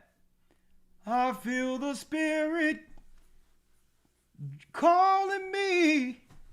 It's drawing me back home. Yeah. To Zion. The children of Israel is back. I lay down my life. I'm begging, please. Oh, look at this. The photographer, originally from Lake Charles, Louisiana, the place I was born. Pulitzer Prize winner, Erwin Thompson. Erwin Thompson, Pulitzer Prize winner, one of the best photographers on earth, has been a part of our church and have blessed us with these photos. What a gifted eye this man has. Look at our people. Look at Israel. Oh, I lay down my life. I'm begging, please. Look at this. Kwam Yashala. Look at the Most High's people. Huh? Erwin Thompson. What a gifted photographer. Look at brothers is coming in. Look. Royalty. Look at this here. You know, the enemy don't want to show this type of image throughout the earth when it comes to our people. This is what our people are really about. Right? Why Esau don't promote this image over the world, around the world? Look at these prints. These are prints. This is princely right here, huh? What? Look at that. Straight from the UK, Jed.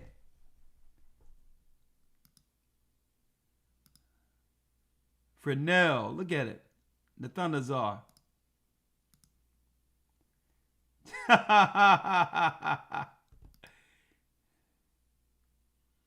Praise the Almighty. Look at this. Thousands of people coming back to the Most High. Look at this. Only the Most High could have done this. The communion. Only the Most High could have done this. A holy people. Daughters of Zion. Israelites and Gentiles coming to the knowledge of the truth. And the food was good. Look, even Gad up in there. Higher, higher, higher.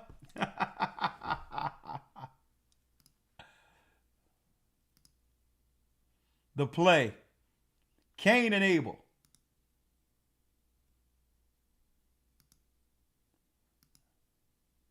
Oh, look. Oh, I'm going to frame this picture right here. Look at this. Look at this picture.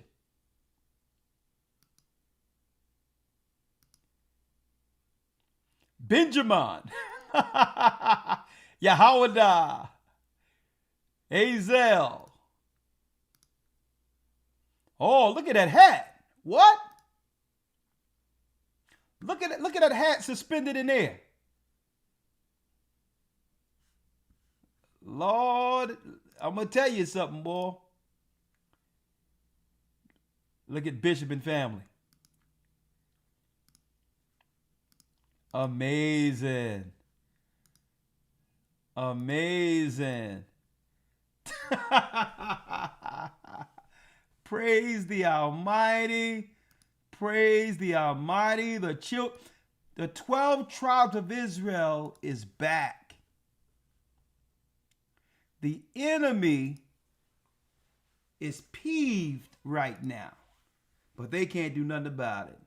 We have Chin. How you doing, Chin? A few more testimonies and then we're done for this evening. Thank the brother Erwin Thompson for your great work, that great eye you have. Man, Pulitzer Prize winner when it comes to photographs. Let's see.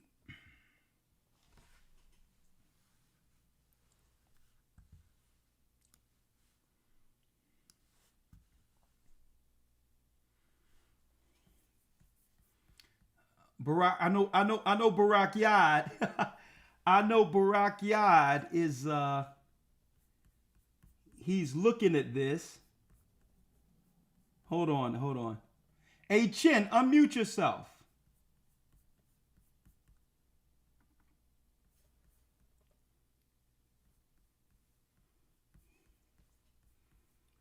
Chin, unmute yourself, please. Hello. How you doing, Chin? Hi, Shalom, Honorable Elder Akashiar. How are you? Oh my goodness, blessed by the best, and his name is Ahaya, like you always say. Talk to me. Elder Akashiar, I cannot, oh my God, I am still on a high from Passover. Yes. I have not come down from this righteous high, I'm telling you. First of all, I am 1 year. It's my 1 year birthday being baptized March 10th of last year. Okay. Under the Gathering of Christ Church. And this has been my first in-person Passover. Okay. And Orlando. And let me tell you why this is so special for me. Okay.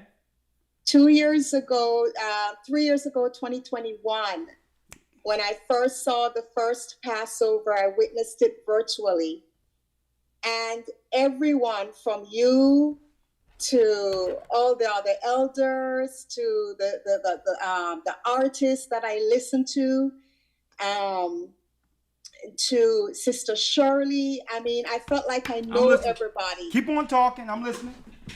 And when I was there in person and to see everyone in flesh, to see you, Elder Akashiar, in person, Elder Lawyer, to meet Sister Shirley, to actually watch her play in person, it was so surreal. And it literally brought tears to my eyes. And just to see the sea of beautiful white and all these beautiful people, like that brother said earlier, it felt like a family reunion, which is exactly what I felt like that it was for me. Just the same way when I opened up the Bible to look for all the answers to my questions, I felt like I entered a family reunion reading, the Bible. And that's how I felt when I came to Passover. Praise the Most High. It was just so surreal. And I thought about you, Elder Akashiar, in the sense that I've heard you shared your powerful testimony of how you came into this. And I think you really should do a documentary on how this church started, because your testimony is so powerful. And I thought to myself, if I am tearing up, and this is my first time as a baby, I can only imagine what Elder Akashiar feels looking out and seeing this sea of people, knowing he was called into this truth, knowing that you weren't even expecting, you were just being obedient. And to see this growth, this massive growth of lost sheep that you have pulled and called through the power of Christ, I just teared up, because like you said, you literally see that is the work of the Most High God, Ahaya.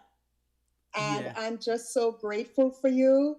And I know that you have other callers to attend to. I just wanted to share something very powerful with you, because when I came into this, Elder Akashiar, 3 years ago, I was one of those people when the pandemic hit. It shifted me mentally, where I had so many questions and I was tired of listening to the narrative of man. And I said, you know what? I had all these geopolitical questions, all these different questions. And something said to me, get your answers, open your Bible, and just take your time and read. Yeah. And I kid you not, Elder Akashiar, every single question was answered to the T. And the Most High stripped me and called me out. And I saw the errors of my ways. That's a whole nother testimony. But this is where it gets really powerful. I thought I was going crazy with a lot of the things that I was seeing that the Most High was revealing to me. Yeah. And then he led me to your church, and I popped up on a video. And in that video, Elder Akashiar, not only was it powerful, but all the scriptures you shared, all the precepts, Elder. Yeah. I had all of those scriptures already highlighted in my Bible. Every single scripture you brought out was already highlighted in my Bible when I was reading it for my answers. And where you from right now? I'm from Jamaica, but I live in Los Angeles, so I'm with the Southern California body. And you went to the Passover in California, correct? I went to the one in Orlando. Because when I saw it for the first time, I made a promise to myself. That I have to go to that one. I have to go to the one where the men who started this church, Elder Akashiar and Elder Lawyer, I have to go to that one first. And I made that promise to myself. And it was so surreal being there in the flesh, because I know this was all orchestrated by the Most High. Well, thank you, sister. Thank you for your testimony. Yes, my pleasure. So we'll be coming to California soon. Bless you. I hope so. Tawada. And a pleasure talking with you. All right, and blessings. Much big up and blessing to you and the Honorable Elder Lawyer. Blessings. Bye. All right. You can let yourself out. Shalom. Oh yeah. The Most High, through Christ, his blood has forgiven us, have brought us to the true light, the understanding of who we are, working towards the kingdom. Chin, please let yourself out. Yeah. That'll work. AC. Okay, when it comes to this particular video, I'm going to need you to make sure you cut this piece out, because these are some songs that I was going to do at the Passover, but we got Music with the Purpose 2 coming. And one of the brothers that I was in the work with since early 90s, 92, I knew him before that, Maurice Wiltshire, Barak Yad. I wrote a song called Sin, the Sin I'm In, right? And he asked me, and we talked about it, and he want me to do what's going to be with Music with the Purpose 2. All right? Just putting it out there, because this is the music that our parents grew up with, right? It's that type of music that kept relationships together through hard times, right? You wonder why families endured and all that. I'm going to tell you, it had something to do with the music. Okay, it was a lot, it was about forgiveness and understanding that there's no stranger that's going to treat you like the person you care about. And sometimes you have to focus on the positives instead of the negatives. And songs like that showed appreciation. There was appreciation for men and women when I grew up. So that type of song is really going to help, I believe, to appreciate our people, right? The people we care about, right? All right, a few more. Alan Barnes, talk to us, Alan. Yeah, that was an exclusive. We're going to make sure that AC, I'm going to need you to cut that out, because we don't need that music out there until I put it out there, but that's how music used to be. Alan Barnes, the great sax player. What a solo you did the other day, my brother. How are you? Thank you. I tried my best. Talk to me. It's a pleasure to do that. I just want to be available for the Most High God. And those classic songs, I can bring those classic songs back to life, So I think that's my niche in the music. So what I'm trying to do is bring that. But I was having problems with my microphone too. It was perfect at home, but when I got there, something happened. And I was like, okay. It still sounds good, though. You did sound good. You sound good. He didn't stop the show. You know, Most High God, he got a ram in the bush. Yeah. No microphone. But what I remarked about the Passover was not just the people in the ambient, it was the people outside of the church that I got to minister with. Like the Amish and Mennonite people. They asked my wife who she was because the way she was dressed. You know, and then I got to see some other people that was in need, and I got to be able to talk to them about Christ, you know? There was some other people. You said there was some Mennonites in Florida? Yeah, I saw some when we was coming back. You know, we drove, and they came up to my wife, and they started talking to her, and I just had to tell them about the church. That's interesting. You know, and I got to talk to other people also about Christ and about the church. So they was looking at us. Look at that. Look at that. So, it's beautiful. You know what? You know what? Many people, when I went back to the hotel dress, a lot of people were wondering. It's like, what is this? What's going on? It's as if they're not used to. You know what? I don't blame them. Okay, this is something different when you see it. To see our people, because people are so used to seeing us one way, right? And to have a dynamic that they haven't been programmed into accepting. Thousands and thousands of very nice people who gather in the spirit of the Almighty, and even the strangers on the outside felt that spirit. But go ahead, it's your time. Well, you know, I'm looking forward to the all white, and I hope that shorty I got you there, it fits your head. Oh yeah, we're gonna have the all white. We're gonna have the all white function summit again this year. We're gonna go into North Philadelphia, across from where I was. 15th and Diamond, there's a duckery school. I'm going to get the clearance to have a complete concert for all of our people in the neighborhood who can't afford it with the truth. On top of that, we're going to be dropping spiritual regenerification. Why the landscape is changing in these poor neighborhoods. What's really behind it. We're going to drop the drugs. We're going to drop the eugenics. We're going to drop everything. The pharmaceuticals live. And we're going to drop the truth. You know, you see the landscape is changing with the Asians and others right around us.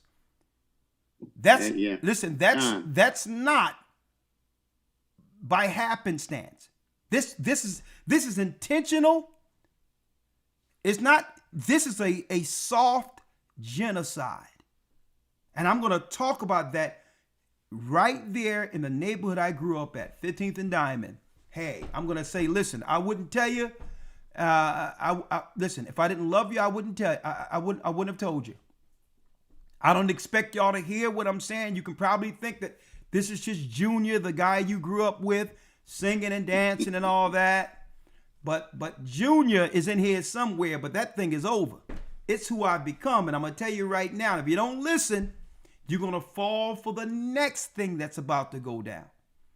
Because I'm going to tell you, I think we got about another, things is heating up. And I think usually with an administration like when a president is in his last administration, this is Trump's second administration.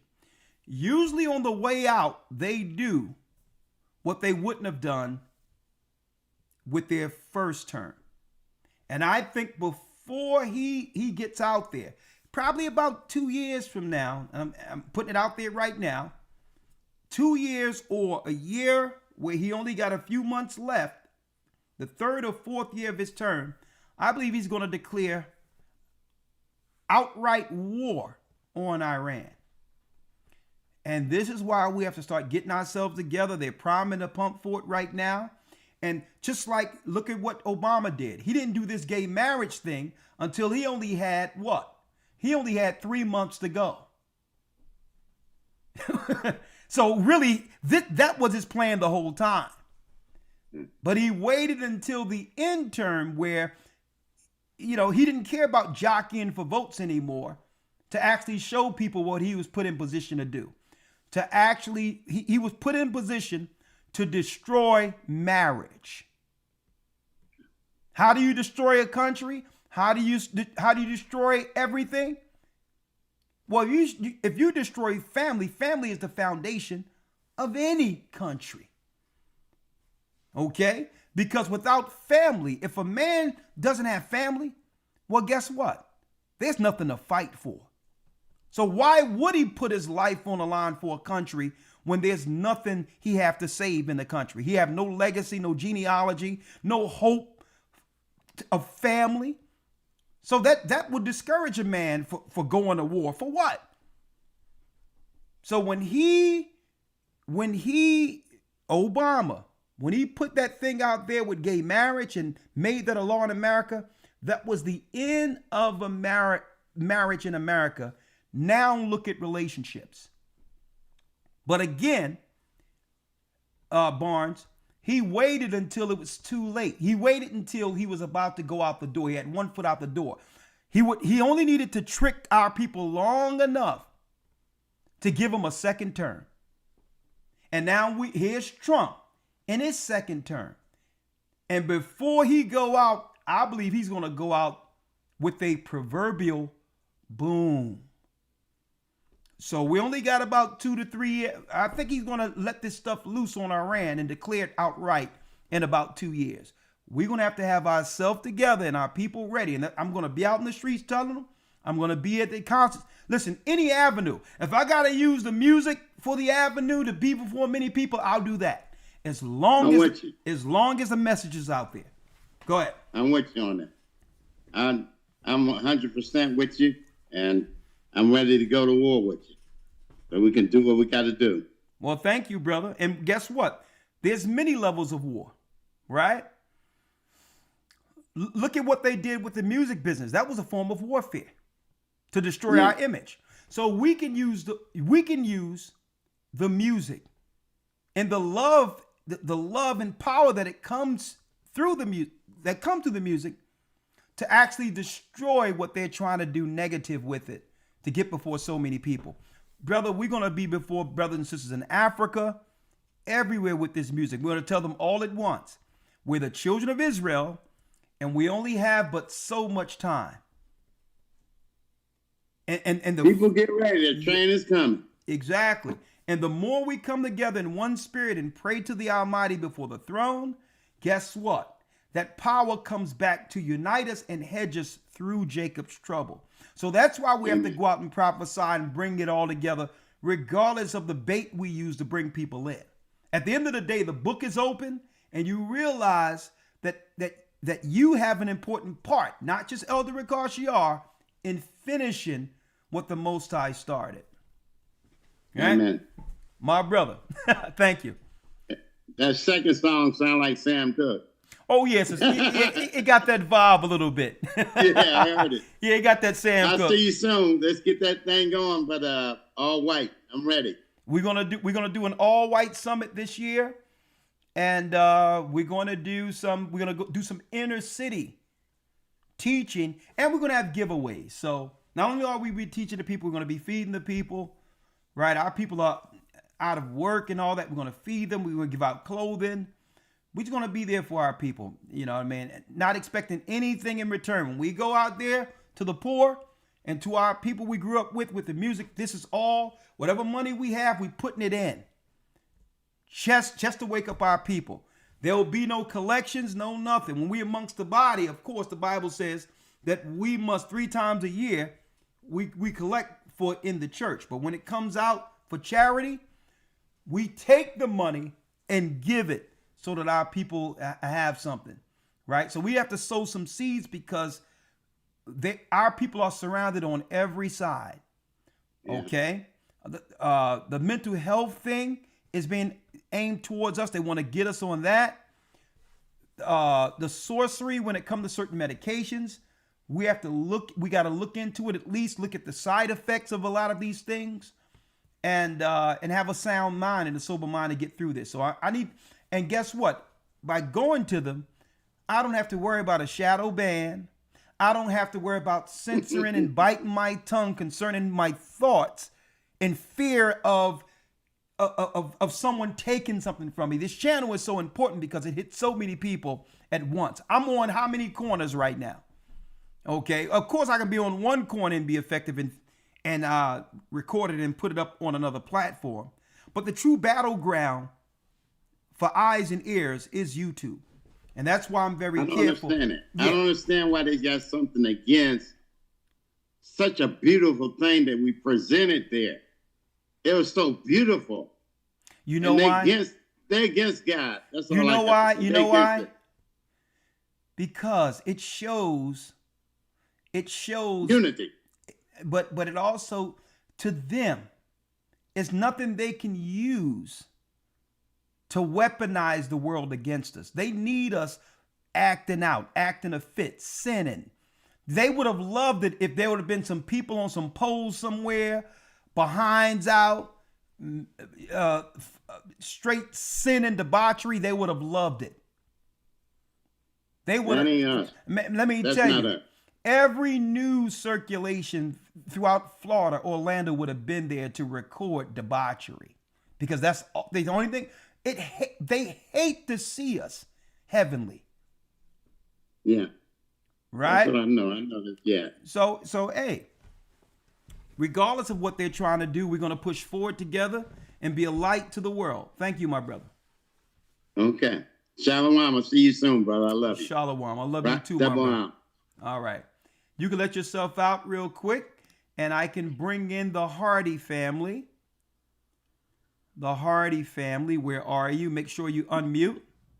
Shalom, double honors, elder, to you and the rest of the elders of the Gathering of Christ Church. Blessings.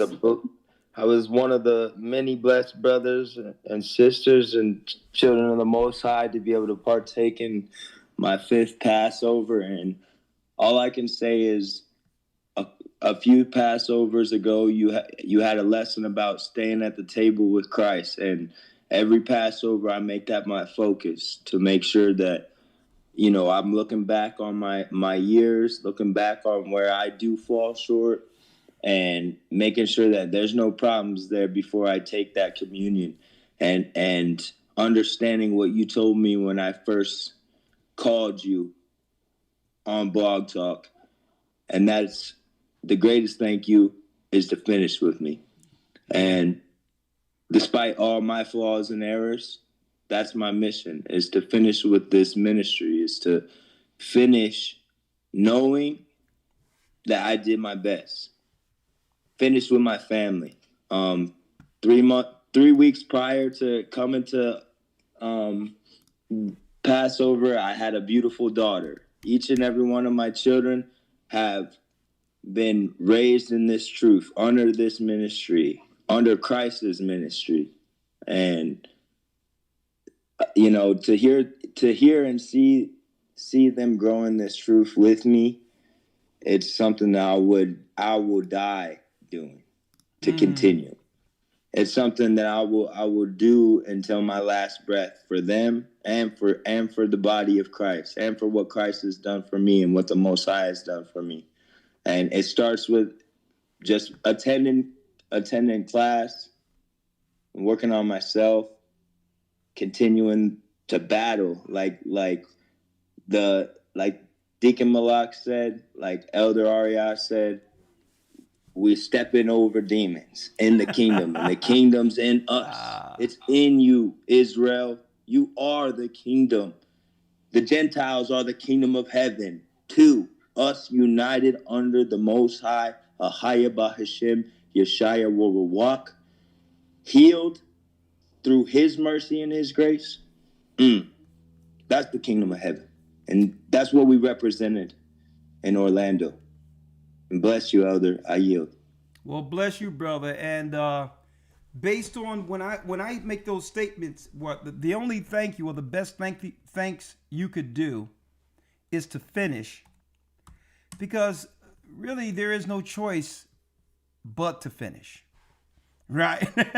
And you know, now I understand what Paul said when he stated, young man, that he's a prisoner.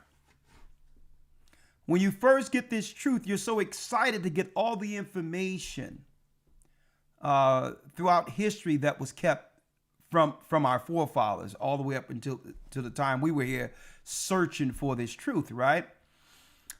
And so it feels good at first because it's like, yeah, man, this deep, I'm chosen. What a beautiful thing. But then the reality comes with it. Let me read this real quick. And that's why the best thing to do is to take up your cross daily and do what you can to finish. Because really, I'm going to tell you the truth, brother, and to you brothers and sisters out there, there's really no other option. And you know what I mean? The most High that you know, listen, you have to be in it to the end. Check this out. Matthew 10:38. And he that taketh not his cross and followeth after me is not worthy of me. He that findeth his life shall lose it. So the reality is you must lose your life to have a life within the kingdom. And now all your gifts can be used for the kingdom. A lot of us want to make our life from the outside of the kingdom. Well, guess what? That's hustling backward. Anything you do can be within the work. If it means the end goal is to guide our people on the path. Some people think that, okay, I need to go out and do this first, and then I'll bring something for the kingdom. Nah.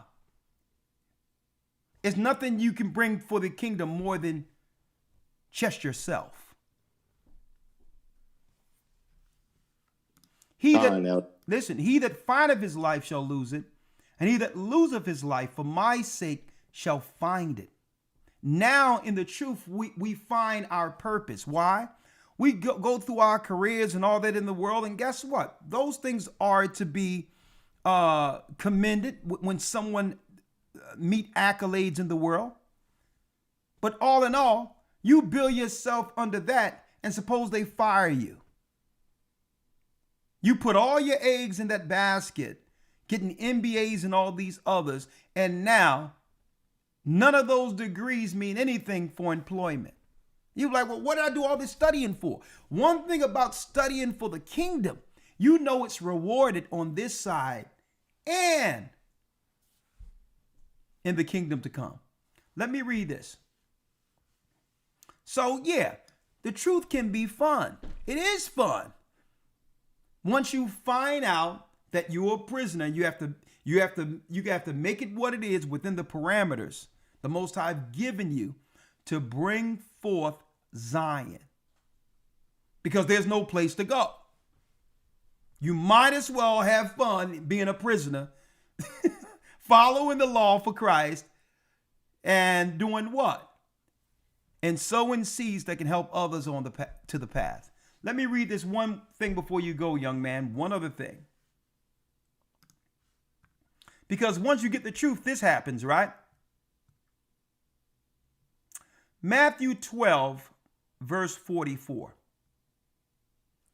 Right? I'm going to start at the 43rd verse, 12 and 43. This is Christ. He's dropping what happens to every man and woman who gets the truth. When the unclean spirit is going out of a man, that happens in baptism. He walketh through dry places, seeking rest, and findeth none. So who's the he that walketh through dry places? The spirit that was cast out during your baptism. It's not you.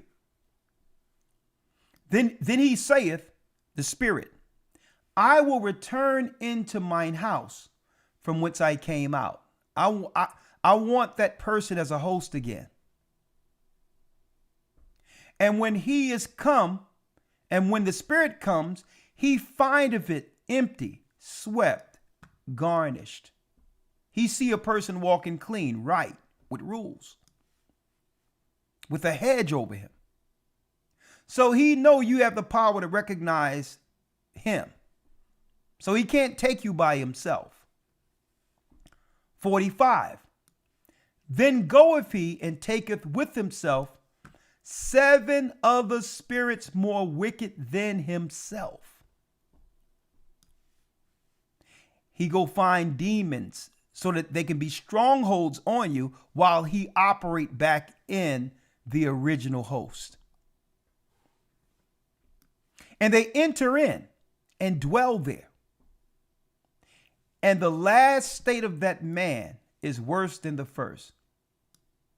Even so shall it shall be also unto this wicked generation.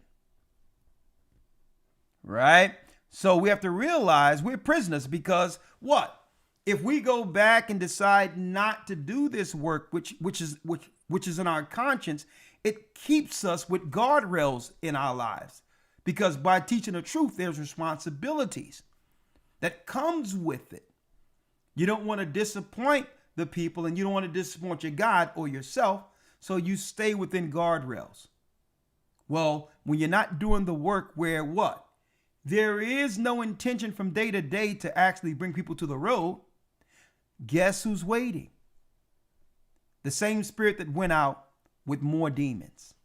And the next time you see that person,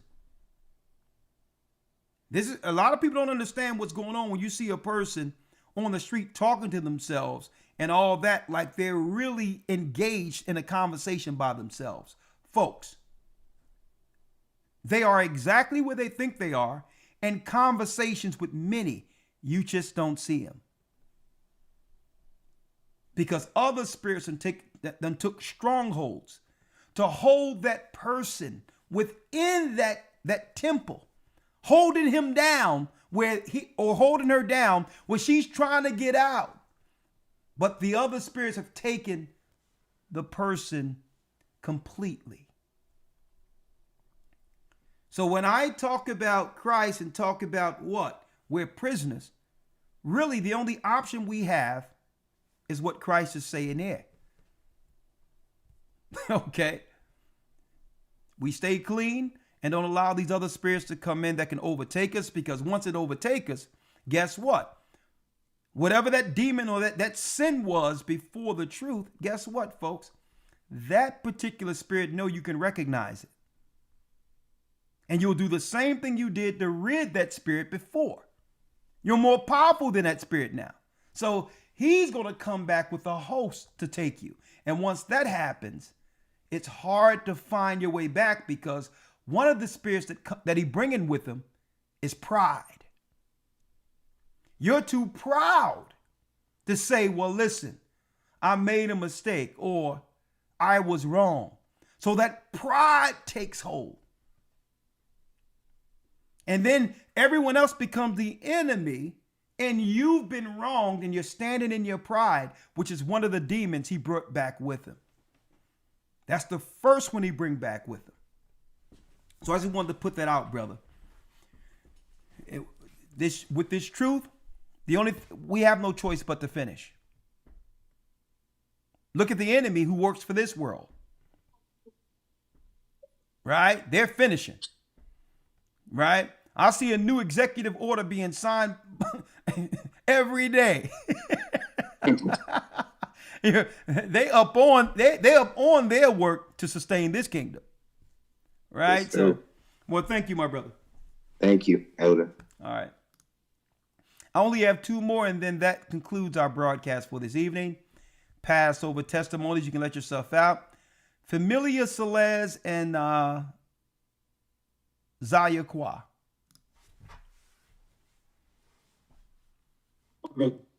Thank you, Elder. All right. I only have 2 more, and then that concludes our broadcast for this evening. Passover testimonies. You can let yourself. Yeah, Familia. How you doing, Familia Celeste? How are you, sir? Oh, I'm doing great. It's good to see you. Good to see you. I'm just so happy because while looking through the calendar, I saw my wife Hokebit and sister Sharon in there. Yeah. I had to get a calendar for all my family members now. They can see that picture and cherish it because our picture's in there and they can look at that calendar. Praise the Most High. Yes, well, it was when it was worship time over here on the West Coast, it was awesome, spectacular. We was dancing, shouting, singing in the audience in our fabulous Hebrew garments. What a blessing. And the Muslims that were having a party next door, they was asking who he is.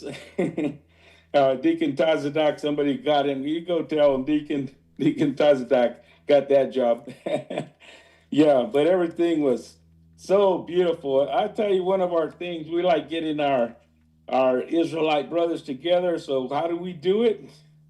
We was serving sirloin tacos after hours. Lord have From mercy. our room, we took a small fry pan to warm some corn tortillas, and we took a small roast and sirloin roast. And man, people was coming, and they're saying, I hear familiar voices. Who are you all? I say, well, come into my room and just meet a few people. And also, would you like to eat? No. They didn't know us. So they're like, no. I said, well, take a look before you decide. They said, no, I better not. And then say, well, what about your daughters, your mother? Who came with you? He said, no, we're fine. 20 minutes later, he was back over there getting tacos for his daughters. Good. Man, we're just enjoying ourselves. Shalom, but that's what I had. Well, Shalom, when I come to California, I'm going to need some of those tacos now. Oh, yeah. And you can ask the Dallas body. My daughter makes some real nice drinks, guava drinks, watermelon, different drinks. We always have something for the body.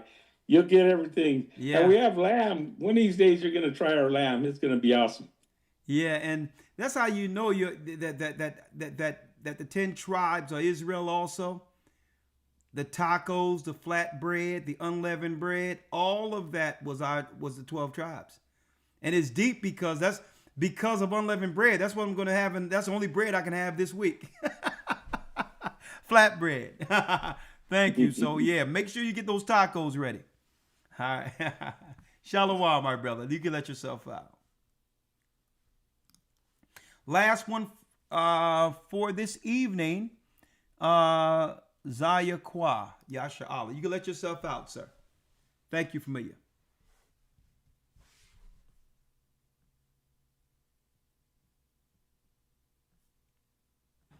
Unmute if you can. Oh, I don't think you chose a microphone, Zaya Kwa. Oh, there it is. How you doing? Shalom, Elder. How are you? I'm doing well, Zaya Kwa. You don't want your video out there? You good? I can put it on if you'd like me to, Elder. Okay, sure. I got the 4 thieves right here. Amas' father makes 4 thieves. Well, they call it 4 thieves, but it's some healthy stuff. It has cinnamon, all that stuff in there. Peppermint. It does well, and it also slays the dragon, right? All right, talk to me, sister.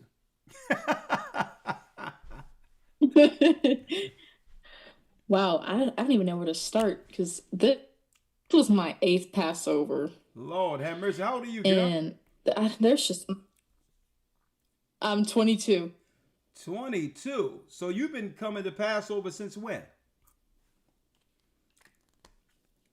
My first Passover was 2018. It was in Raleigh. I was 15. And your parents brought you?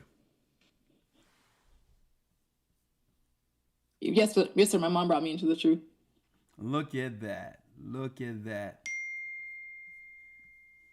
Talk to me, sister. Talk to me. Every year, there's always something new that I learned.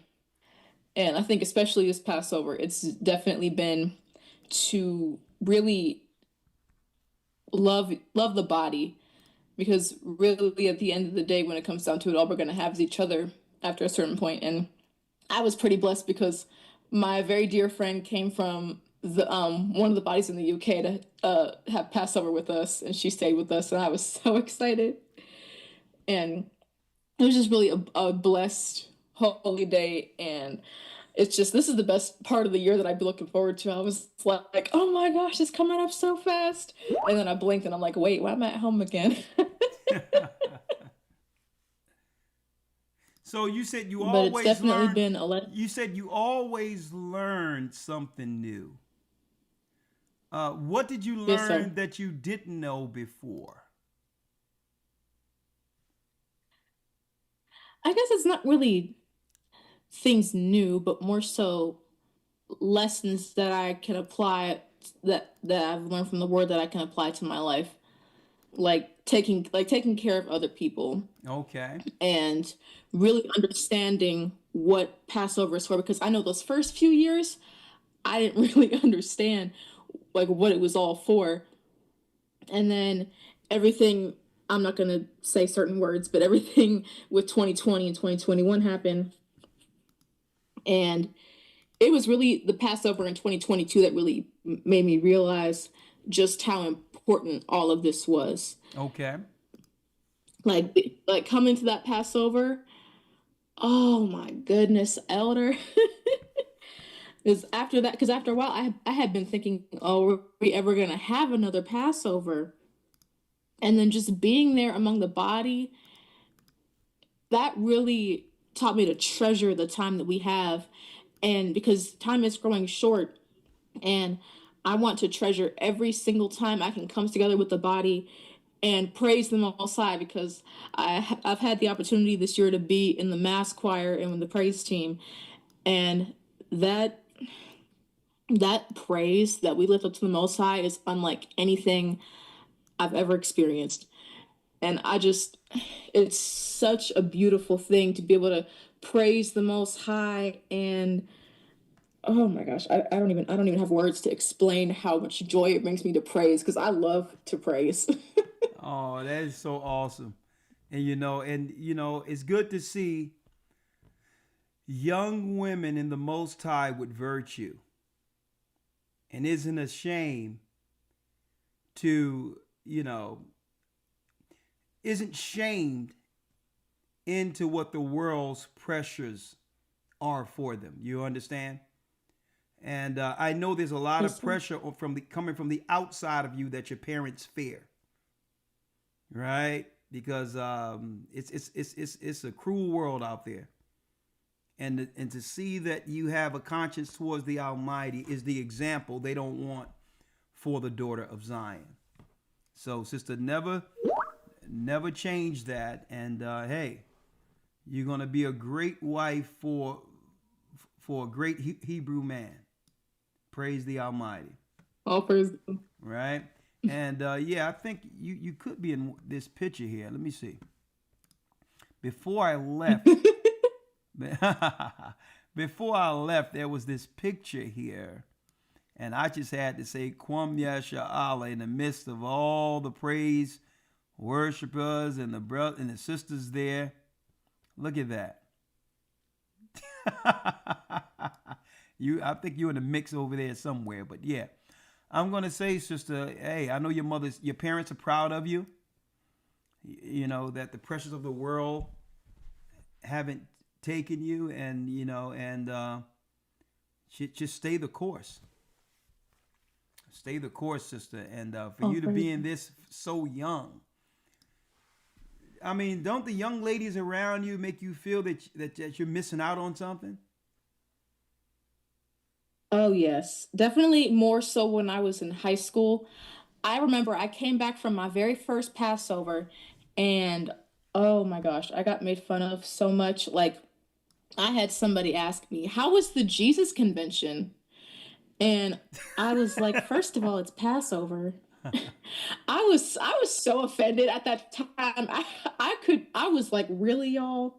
Like, I thought we were friends. I thought you would be happy for me, supportive of this, but it took me a long time to really understand the gravity. Like, not everybody is gonna be for me walking the way that I walk. Like, I still to this day have people in my life who have been like, Well, cool. Or like, why are you involved in all that? So I cannot even begin to okay. remember So if you were walking down the street with lashes long enough, they hit the door 2 minutes before you get inside the house, and you had makeup all over the place, and walking around with a BBL, whatever they call that stuff, junk shot in there behind, no, you would be widely accepted. It would be no issue if you were running around sleeping with every young boy that's out there. They would actually celebrate that young lady. That's how twisted this world is. Gonna mock you for doing something pure. And really what it does is, in comparison, because women are good at this, they always compare themselves up to others. They don't like you like this because by seeing you, they understand where they're falling short, right? And it really guilts them. So just you being the way you are is really negative. It's cramping their style. But you know what? That's what you're there for. Don't allow them to discourage you. And they'll try. Women are good at shaming people too. Make fun and try to shame you or dare you into giving up your virtue, your purity. Why? So that they can say, you're no better than me. I knew you were no better than me. See? So, sister, hey, you're doing the right thing, and I don't have to tell you that. 16 all years praises, old, all praises. you're in one of the more pressured times of your life. Usually the prime of a woman's life is usually between that 17 area. Between 17, 25, 26 is the prime. And the fact that you're not wasting it in the street, right? Some people out there feel that, girl, I don't know you wasting yourself. Nah, believe me, you're doing the right thing. You're doing the right thing, young lady. And I know your parents are proud of you. The Most High is proud of you. I'm proud of you. Finish. Okay? Yes, sir. All right, blessings. Listen, these Passover vlogs, they'll be like, let's go. Oh, that's right. All right, shalom. Shalom. All right. There it is. Elder Lawyer, you there? Yes, sir. And yeah, Elder Lawyer, this was a great Passover, man. And you know what? I want to go back to Orlando. So we're going to see if we can do that next year again. And what I would like to do is, before we go, we're definitely going to take a trip to the West Coast this year also. The West Coast and travel other churches. So, young man, get ready. And we're going to the UK too, right? So. Yes, indeed. All right, so get your books ready, young man. It's time to hit. It's time to hit them. Yes, sir. All right, I'm getting locked and loaded now. So. All right, Shalom. This coming Sunday, the split between Israel and Judah, and I have some history books out there that proves they knew exactly who they were buying from Africa. They knew it. And I have proof that the Gadites in America, who was already here before Esau came. That's right, folks. A lot of their chiefs knew that we were from Judah. When we came over the Atlantic into America, the Gadites, I'm speaking of the wise ones who they didn't kill yet, knew that we were their long-lost brothers. I have the history books to prove it. And it's in Esau's records that the Gadites and tribes over here knew that the particular people they were bringing to America was from the tribes of Judah. I'm going to show that history and more this coming Sunday. Go to historytimes.org to enroll. If you enroll, We have about 2 months left anyway. We have a lot of time past. We only did, 4 or 5 lessons so far. Okay. And it so happens we made a break for the Passover, which will give you an opportunity to get in without losing a lesson. Go to historytimes.org. We'll give you all the lessons you've missed. And by the time Sunday rolls around, that's right, you'll be caught up. With that, may the Most High be with you. Stay prayed up, sin not. We will soon see Israel. That's right. We are the children of Israel. Right? And you know it. And we're back. Have a great evening and a blessed Feast of Unleavened Bread week. Shalom. Thank you, Elder Lawyer. Shalom. Yes, sir. Shalom.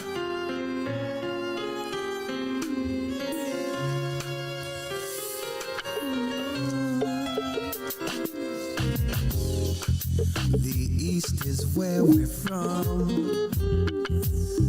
The 12 tribes of Israel. In 721 BC,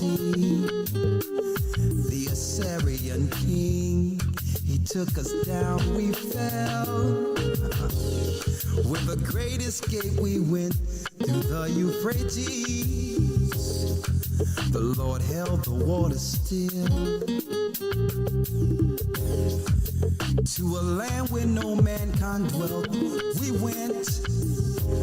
The 12 tribes of Israel. That's who we be, Manasseh, the Cubans, Ephraim from Puerto Rico, and Valley from the Isles of Hawaii. The Lord is calling back Israel. Zebulon from Panama, Gad, the North American Indians, Simeon, the Dominicans, the highest gathering Israel. The Arabs and Africans told us, at gunpoint, together our wives and children then sold us. In the belly of these great ships we traveled in fear. By the rivers of Babylon we found our brothers here. Asher in Colombia, Reuben from Australia, Issachar, the Mexicans, the highest gathering Israel, the Negroes, Benjamin, the West Indians.